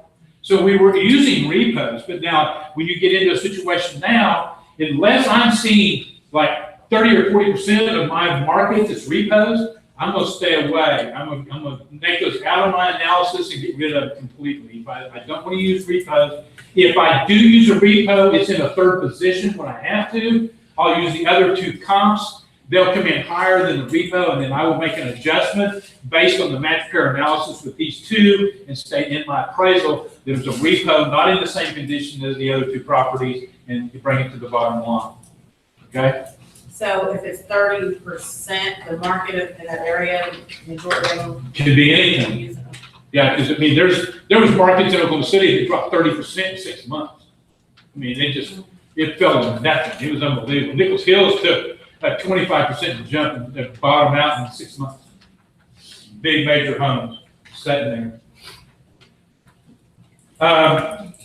When I contact a listing agent, you work with me. I will contact you by phone, leave you a message. Then I will text you. If I get a hold of you by phone, then I will try to set the appointment up. And the last thing I'm going to say is, I'm going to send you a text message. I'm going to send the text message with my name and with my cell phone. Do not ever let an appraiser set an appointment up with you that you don't get their name and their personal cell phone. Not the cell phone number of an appraisal management company, but the cell phone of his personal cell phone. Why? You're building your own database out there with us. Because in 5 years, if you get his name and his cell phone number, and you go back and you say, man, that property sold 5 years ago, and I'm not sure on the square footage, you can call that appraiser and say, Ray, can you ship me a copy, a PDF of your drawing to get it in my file so that I can use your square footage rather than what's in county records? It also gives me the information to where that if I have a question, I don't have to bother you. I can say, okay, Lee Caesar did this. They've given me that information. And so I'm going to call Lee and say, Lee, I'm doing an appraisal here. Give me some information here. And it may save you the problem. Make sure you get his name, number, her name, number, and put it in the bottom of the MLS sheet. It's very valuable to you guys. It's very valuable to us. And you are building a database for the future on your own. Okay? Typically, what I use is when I'm doing comps, I'm usually looking at comps at 10% above, 10% below on square footage. So if I've got a 2,000 square foot home, I might go from 1,800 to 2,200. If I have a lot of sales and I can go from 1,900 to 2,100, that's fine. If I don't, I may go from 1,600 up to 2,400. I'm going to use the best sales I have, but they're a good place to start is like 10% above and 10% below. Okay? Typically on age, I'm going 5 plus and 5 minus. So if I've got a home built in 1990, I may go down to 1985 and up to 1995. Obviously, if it's a total remodel, I might change that. But that gives me another place to start. Then again, if I come into better comps, and I have 3 comps from 1989 to 1991, I'm obviously going to use those comparables if I possibly can. Okay, I'm going to get into Zillow just a few minutes here. I'm going to give you some ideas. I am not a fan of Zillow. I'll tell you, I already told you that. 95% of all Zillow estimates are incorrect. It's right here in the article. He's got a copy of it. You want to read it, get a copy of it from him. I encourage a lot of the realtors to run copies of that. So if somebody says, I'm going to use Zillow, I say, here, read this. See what you think. You really want your property being listed by Zillow, according to Zillow. I find that there's estimates in here showing that Somerset County, Maryland, the average, the state is 42%. Manhattan, 19%, California, 26%, San Francisco, 12%. These are all properties that have been misrepresented. I haven't been able to find this out for sure, but I was told the other day that the CEO of Zillow had on, have you heard this? It's true. Okay, I've heard it, that he put it in the Zillow at $1.7 million and it sold for $1.05 million. It's only $700,000 off. So these are properties that I appraised and sold, and I went in and got these properties in before the Zillow could get their hands on it. So this would give you kind of an idea personally of what I found here in Oklahoma City. Zillow had this at $348. I appraised it at $430 and it sold. This was at $342. I appraised it at $395 and sold. Zillow had it at $62. I appraised it at $79. Appraised it and sold. This was $203. I appraised it and sold for $265. This one was $682,000, and I appraised it and sold for $574. So you can see that the Zillow situation there is really bad. I have given you handouts on the window over here as well. Let's try to think of what the other handout we gave you was. That he has a copy of. Yeah. The exterior wall one and the Okay. 4 things that the room must have. And then Yeah. Okay. All right. which I'll run all of these extremely. There you go. Okay. Now then, first of all, and when I go out and I do a property and I'm low on the appraisal, and I'll tell you that Lee Caesar Jr., working for Wheels, he does exactly the same thing, and every appraiser should be doing the same thing. If I'm low on an appraisal, the first thing I do on it, well, I'll tell you this first. I had one the other day that was really low, and it's $13,000 low on a $230,000 home. I worked on that appraisal up till midnight. I went in, I went to bed, and I just got away from it, and went back in the next morning, and I looked at it fresh. I had to set up my computer and go, send. I know the moment that I hit that send button, I'm going to be hearing from the mortgage company, I'm going to be hearing from you, and I'm going to be hearing from you, and I've got a seller mad, and I've got a buyer mad, and they're all bombarding me with phone calls, and it's going to cost me 2 or 3 appraisals by the time I get it all worked out. Appraisers do not like busting sales up.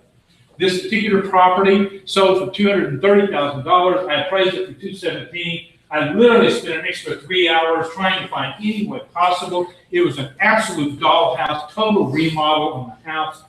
It was just fantastic. I just didn't have a sale. I had tons of sales in the neighborhood of Edmond, but nothing would make it happen. So I went ahead and sent it in.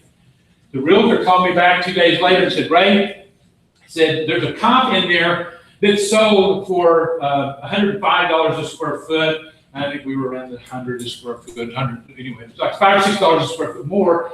And my sellers want to know why you didn't use that. And I said, well, if you'll read down in that, I said there's a comment down in there that there was an extra room on this home that was not counted in the living area. So I said, when you find out that that extra room had 200 square feet, this thing comps right back in with it. She says, oh, I understand. I said, I am really sorry. I did everything I could possibly do. She said, oh, don't feel sorry. She said, I told them to list it at 218 and they wouldn't listen to me because of 230. Yes! We both won that deal. I feel good about it. So, and again, I don't want to get a buyer into a property that if they come back to you in 2 years and get transferred, that you can't go back out and sell and not burn them really bad. So we have to look at that from the market side of it as well. Okay, we're looking at this, and what ends up happening is I have done an appraisal for you on a property, and on the far left side, you can see it says up and down, subject property, okay? The top line up here, the circle in red, you can see 304 Make My Day Drive, okay? House sold for $200,000, $100 a square foot. The square footage is halfway down, 2,000 square feet. Now we're going to put the 3 comps with it, okay? So what I typically hear from realtors who do not understand this, that we do not talk in dollars per square foot, ever.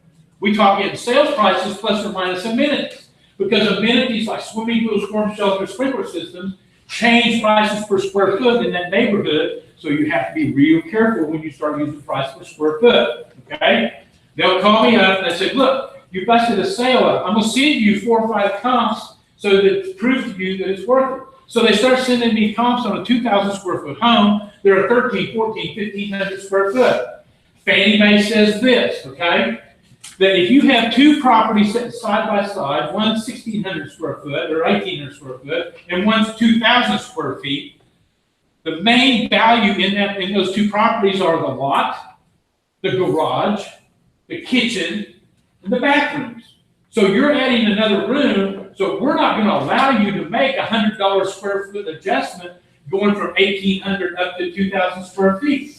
We're gonna control you on this situation. Used to be 33 to 66% of the price per square foot minus land value. Well, that got all confusing. So most appraisers stick right around 50 and say 40 to 50% on that adjustment on the price per square foot. So in other words, when I go from 1,800 up to the 2,000, I'm only going at $50 a square foot rather than 100. Now I'm going to show you the effect of that when we look at these three comps. The first comp that you sent me was on 333 Worst Case Drive. It sold for $170,000. Ray, it has to work. It sold for $110 a square foot. Great. Now are we okay? Well, I go down, I make the adjustment. I go from 1,545 square feet up to 2,000. That's a plus adjustment because I'm going from the smaller home up to a larger home. And for every square footage that I go up, every square foot that I go up, I'm going $50 a square foot, not 100. So what ends up happening? I slaughter that property. By the time I get that full adjustment up there, the adjustment's 22,000. I can only get to 192,750, even though the property sold for $10 a square foot more than mine did. Okay. The second one comes back to me. He said, "Well, here's a bigger one, right? Here's 222 Not So Bad Lane, 180,000. Well, it's sold for 103. We got to be good there. So we come down to 1,731 square feet. We make a $50 per square foot adjustment. We're 13,000. We add that in to the top number. It comes in at 193. And I still bust the sale for you. Okay, now then the secret. Everybody's listening, right? What happens if we reverse that? Okay, and you give me a comp that's bigger than the second property, and I'm going from 2,200 square foot down to mine, and I'm only going down to $50 a square foot, not at $100 a square foot, which does what? It raises the price of the subject property. So the third comp you give me is $220,000, only sold for $96 a square foot. We make the adjustments, and it comes in at $205,450. If you have an opportunity in that when you give an appraiser numbers, try to always find a home that's slightly larger than that property, to where that adjustment is going to be up instead of down. Now you've listed what I'm talking about. You can go out when you need to look at those properties, and you can easily take that price per square foot, 50%. It's selling for $150 a square foot. You may be using $75 a square foot. Use it at 50%, and you, through a calculator, can make that adjustment on the price per square foot to see if you're giving that appraiser a decent amount of information on a new comp. Yes? So does it have to have similar amenities? The amenities are taken into account separately from that, but at least this gets you the adjustments there. And he may come back and say, well, yeah, but you see, that comp had a in-ground storm shelter, or a sprinkler system, and you didn't have it.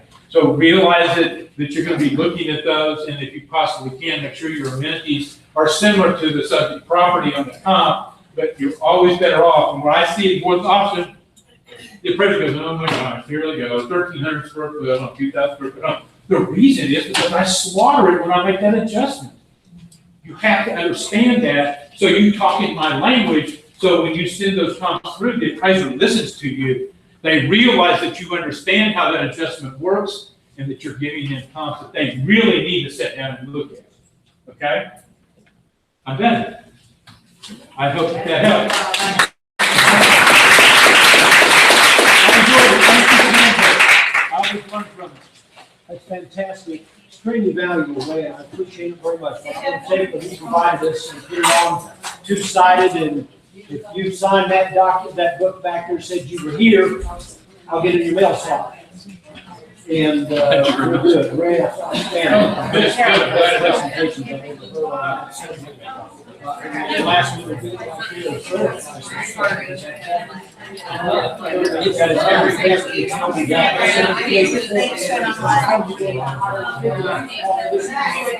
Every time I teach it, people's eyes line up.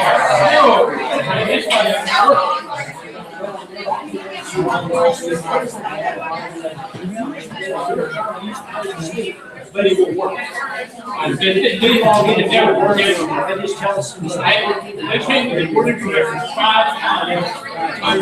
We've got a big deal here, and we want to show it to you. We think it's like 75 presidents and papers at once. It crashed. It's near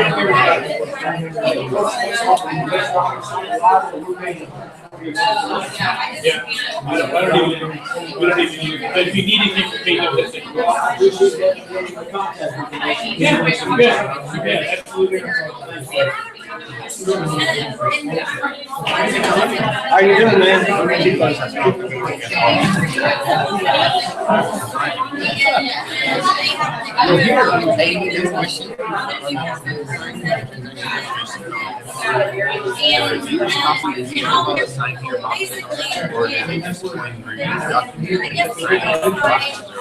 Yeah, I know the review.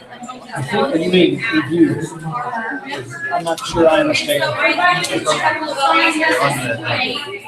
Right. I never use authentic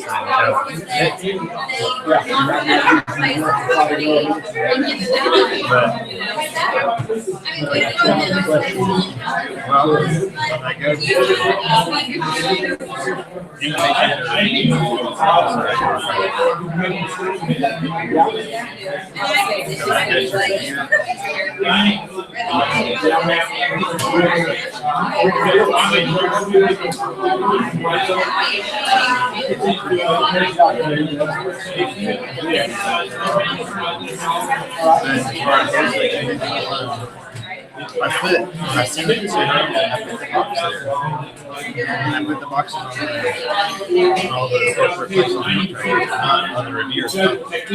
Maybe the review one's not, it's just a preview. Yeah. Instead of the actual document, so they can look at it, not sign it, and then, instead of the preview one, just look at the actual one. Yeah, so I go Their signature should be made on the actual document. That's just what it's for, the purpose of just taking a look at it, right. going over it with you or whatever with the.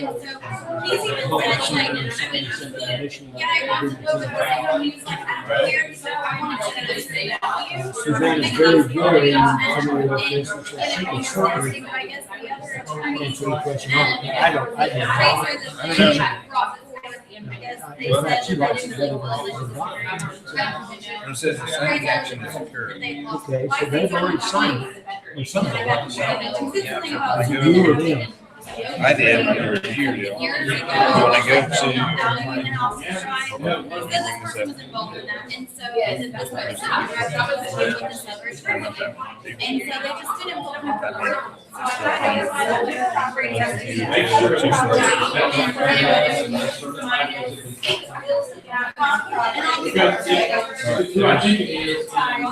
this says she's up with it, but I did all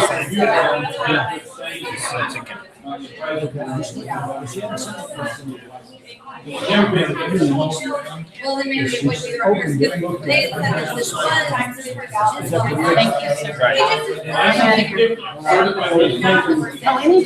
anytime. He's really good, and he loves it. He loves helping. Yeah, you just have to approve material, I know, so we have to. Great question. That's a sign right there, and then you know what to ask next thing. Those guys are suggesting to me. I They guarantee you. but we don't know what we're this stuff. Changed 2 years ago, over and over and over. But nobody notifies us. I know. We just discover it along the way sometimes. I know because I come to this twice Nobody, thank you. Anyway, that just looks like. Okay. Hey, Corey. Thank you, sweetheart. I'll see you again. Well, he's giving it, I mean, like, looking at it, like, the hospital, you know, giving her money. So the realtor, has anybody else signed? In other words, buyer service. Buyer sent it, the buyer sent me the, and I sent it to the seller. Right, you have a seller. If she used to, trying to sign a transaction, they can send it to you. Buyer already signed it. Your seller, you got it. Seller signed it. Well, That's what it says. It shows up like that. Did they say we'd sign it? Yeah, she did. No. But That's the she has same. that one. I'm getting nervous. And now That's they're basically giving what us it like says. 330. Where are you? And I went in. I said, here, just said, then a little yellow box on the sign, you just show us. Corey, hey, But I went into question. Ruthless, When you see and that, it I'll gives put this you on. the range. Deal, the and it gives transaction, memory transaction. opportunity. I have no idea. Call Susanna. I just called Susanna.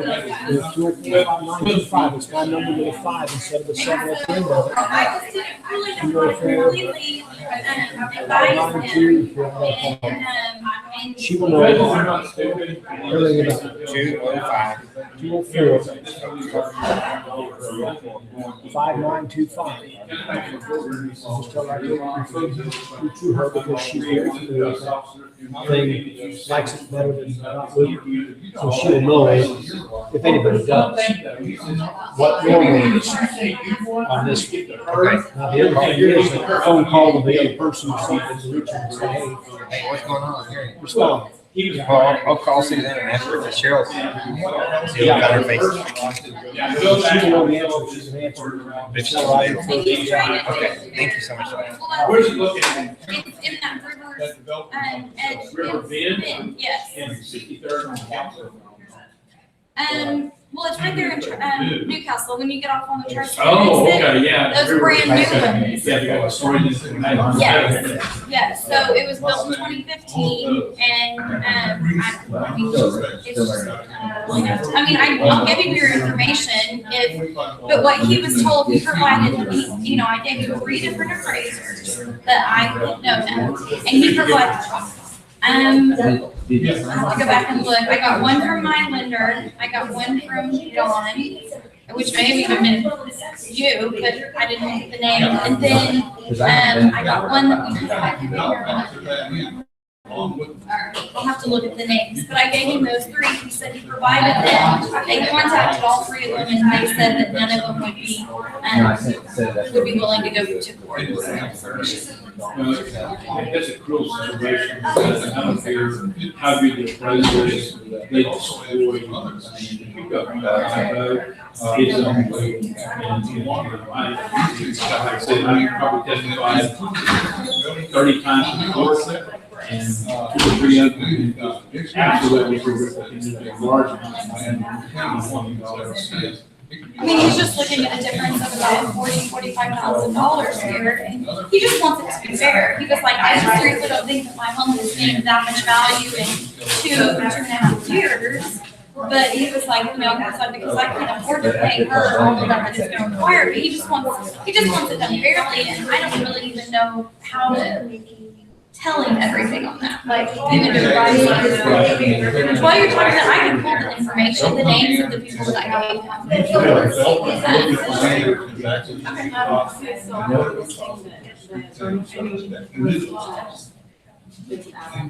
Okay. So you have to go out. So that. It's going to thank you, because I guess that's a problem with it, in the living area. Now, can they go all the way to the garage, or if I can garage it in the area? Well, you have to go around. You have to go out there and build a walkway that was 80% which should be grown. So we can't. It's not about living areas, it's not.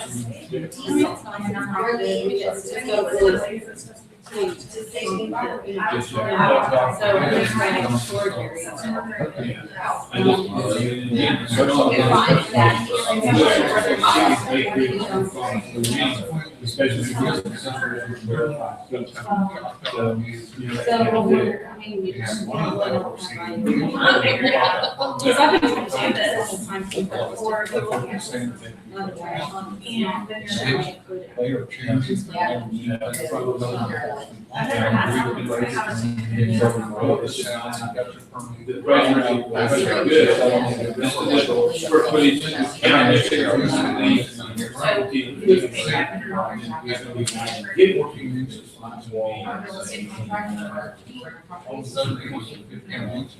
But you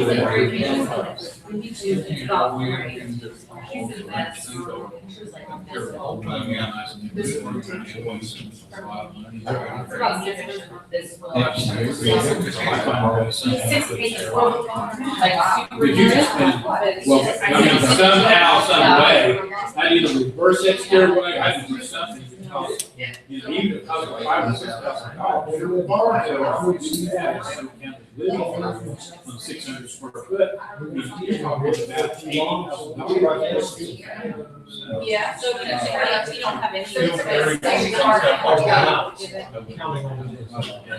Yeah, I still have all my copies. Well, that's the problem.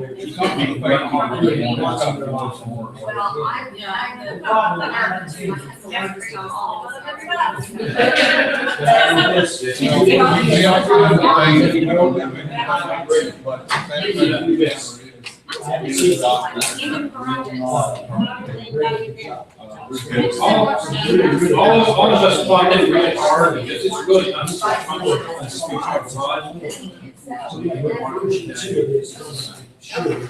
Even if it has a dry concrete line around it. It's a handout, if you can put one in for it. I love that, yeah. You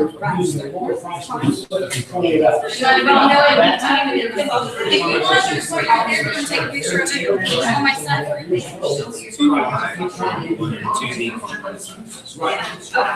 That's because. Yeah, that was great. Show me the next thing. And 50% of that he was doing, he just plugged it in, and it's working. Right. More than the one you use. Yeah, unless you put it in one of the two. The other one, you still have to be 17 foot. You gotta have 17 feet in there. I haven't passed number two, that's one of my, celebrating checklist items that I. Yeah, and that's the thing is, a lot of it do is go in and get pickups, even the big pickups, with extended cabins, go in. It takes 21 feet, but And so I I told Rick Day, he's really good. I don't get the phone amount And for whatever he he said, one didn't go back, one said they didn't have the does not mean the market will stand his price. And then I have sold for The layer, yeah. he just said, And, but the market at the time that was dropping, not climbing. So none of them would he do couldn't it, stand and that one didn't figure. go back. And he said, one of them said they didn't have experience, and because they would have to be able to testify to their. Somewhere down So even though it would cost him money, you would be able to here. testify. Because I was afraid. Yeah, If you were to it do is expensive, yeah. I mean, He gave he's just me thinking, I mean, if he's gonna What I can lose really say is I so can much, get a and loan that's out why for 6 months for he that. wants to do that, That but he's was got, I 120 mean, days. he's got That's the pergola, he's got the outdoor kitchen, he's got all this stuff that I think they're trying to Yeah, value I more. mean, we got some good advice. You know, it doesn't, I mean, I've already given her an example, even though that's not gonna go with the appraisal of the house. Great. He's already, I mean, like, and he's the police officer, he's like trying so much to be fair. There must be a To problem be somewhere. kind, that he's giving her money for this, and giving her money for this, and, I mean, she's now coming back after him for alimony. I mean, they're only married, They like, understand authorize and they drive were off. separated. Because they're confident She enough just to know turns the into day a person. And, it's worth it. and so he just, you know, he's not trying to cheat her by any means. He's literally just trying to do what's fair, but he doesn't know how to come about getting those numbers. Does he have the Bias was there, Did but they take him going? They didn't do one yet, because the person they were gonna, when he bought it, The other side, I'm interested, they've already done a price. no, they haven't done it yet, because they provided him with a name, and that was the person, I'll go back and look and see who it is. But they provided him a name of somebody, and he wasn't comfortable with that, and so he said, can we find somebody different? And that's why I gave him these three names, and he got it out to them, and they still can't come up with the, So he can't price himself. no, that's what he's trying to do. Well, who should the president shows it to? Well, I Nobody did an appraisal, it was the other side, so his gonna be an ex-wife's attorney, came up with this number, and it looks like that's what they just went on. Yes, and pulled it off of real. You need, And that's why he was like, that would be putting it at 161 square foot, because like, you know, even if I were to build it right now, it would go for that. Because he was like, I have a nice home, don't get me wrong, he was like, but he was like, we built the base of, is it vintage custom homes out there? He was like, but we still built the base of it, you know, of that home, and he's just, I told him to put, I mean, flooring to get, to finish up the flooring, to get bricked over. And then there's on this. well, you've got my business card, just have it for this one. Yeah, his name's Mike. Maybe I need to go back and be like, first time I heard that. He's been a police officer a long time, his father was a police officer. You know, You know, basically, it's like, you know, a lot of. framers Yeah. constitutes your roof. He's a good Minimum guy. size and things like that, 70 square foot area. You'll see what I do. So, Is the, It is, The like I said, ANSI, it's can you real get- expensive. Yeah, get something from them as a website, that you can go on and look over there. well, and I mean, not to fuel it even, because it doesn't matter, I'm just trying to bring it up, do everything, because it's my ex-boyfriend, and so you throw anything in there, you know, that's to do with it, I'm like, I thought fully stay out of it anyway.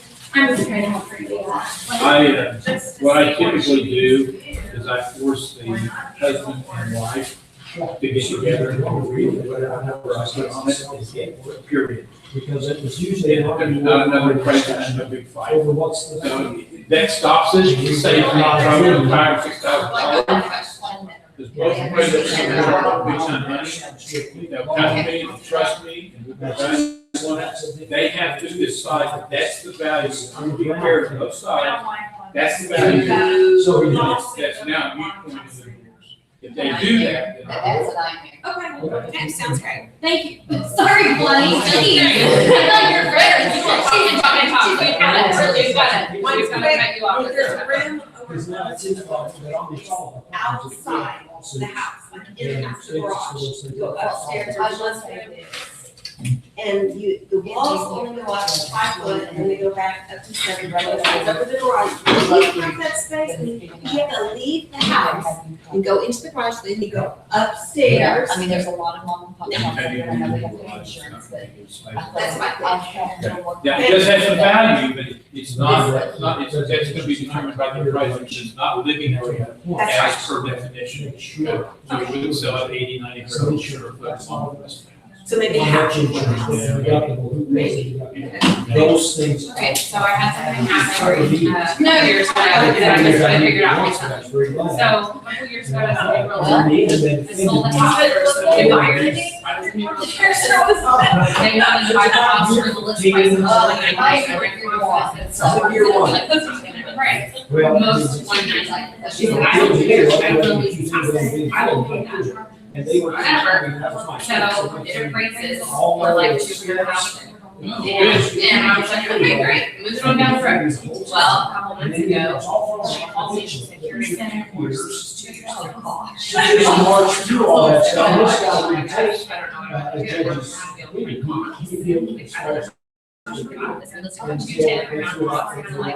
All over the metro, it was in Hero, which is 6 acres. Anyway, we ended up multiple offers, we get another contract for 215. It appraises for 206. And so, when I was looking at the appraisal and trying to give him my comparables, Not of be. course, he didn't accept Not it. having the. But I looked at the old appraisal. appraisal that I got was and it said that it had 4 bedrooms and 2 baths, and it did not. It had it had 3 bedrooms and 2 baths. And I thought, oh my gosh, did that appraiser give it, because there's a, behind the kitchen, they added on a room, onto the patio, right? The nice room with a window and some closets. And I thought, he added that room as a bedroom, but there's no door there. So did he do that to get the value up? I don't know, but the bedroom count won't make a difference in value, so it's gonna be actually living area, so, I don't know. It's really more. Who did the appraisal? I don't remember who did the first one. Who did this one? Maybe time. I'll have to look on the phone and see who, but he was comparing it to properties on 1 acre with no shop. Mine had a shop on almost 6 acres, and he was comparing it to properties on with 1 acre lots. Like a mile away. And I was like, that's not, these people want this because it's on 5 acres. And I said that. if you do, then you've got to have one out there from 4 to 7 acres, and then you've got an adjustment for 1 acre tract, where you prove that the value of the 1 acre tracts are equal to the 5 acre. And then when we do that, what's called land comps, and do a land appraisal, and then you go back in and put that in your appraisal and make it happen, so. So he did make an adjustment, but he only gave, he only gave the additional acreage. He does. Which is for an additional 5 acre. 5 acres. Or did he? See, the thing is, you gave us $6,000 so you could have given $10,000 and made it all happen, and everybody would have The truth is, and that's like, I did the same thing. Yeah, I called them, I tried to work things out, but they like, 5,000 or 5 acres. And every each time it offer comes to is it, not you sell keep easy. from the metro area. Well, they threw it out, they're appealing, now they threw it out, they can't appeal anymore. Well, they took it to the legislation commission, but I heard about it, it was in the attorney's office. And Tim does Oh, be. and he called and put It was probably. the phone right here with the conversation, that attorney, What is that it? he's talking Really, about. really good He's person. Is he? he's got access to literally He's been around for. legal representation, cost of Very, anything. very honest. He's And we can go as far as He we lives can in rewrite the laws, we have to do it, like, we can take this as far as that goes. If it's Tim Wilson, I'd say he probably. And they Did did. he represent a good, he did a good Yeah, I know, I job. have one. Okay. Well, I called my appraiser, Brendan Shawnee, who's also a Road realtor, contracts, she's an appraiser. in that those days, they And was signed she went over, her name is, and it was 12%. This is not wrong. At the time when rates were climbing, and they went well above 12%. It is Erin And Jones. the buyer basically just didn't want to pay 112. Yeah, she's friends with He my refused to brother pay more. and my brother. And they tried to get us on my diligence. Right. So she was so awesome, she was awesome, I voted for 45 minutes for a year. Yeah, she's a good girl. Yeah.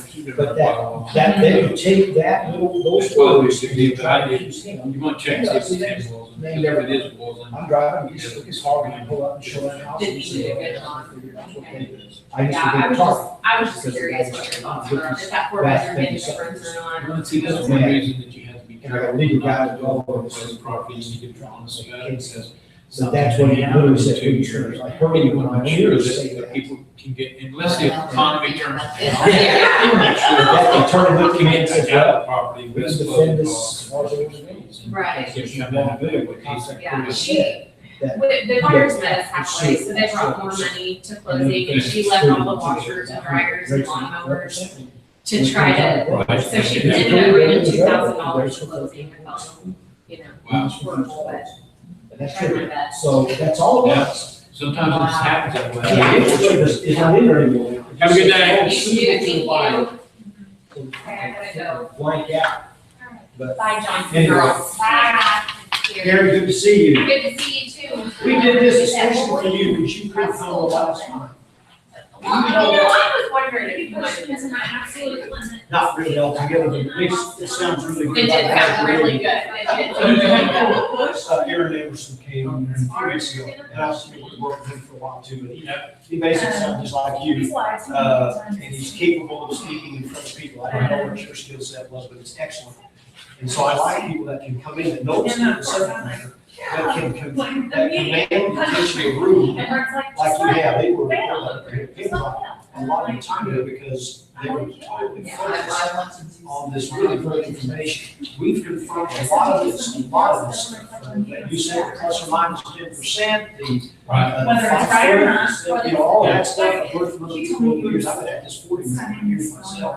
So over the years, I have just soaked up. I got no talking place from appraisers that have just been around, and or things like this. So I just make those notes detailed. Then I say, well, this is what they've told me. Right. And that changed.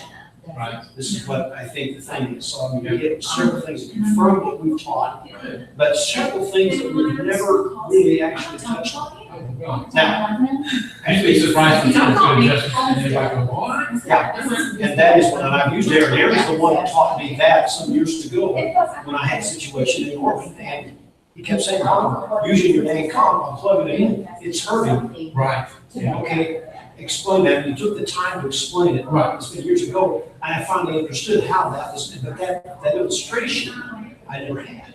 That illustration is between You can see right.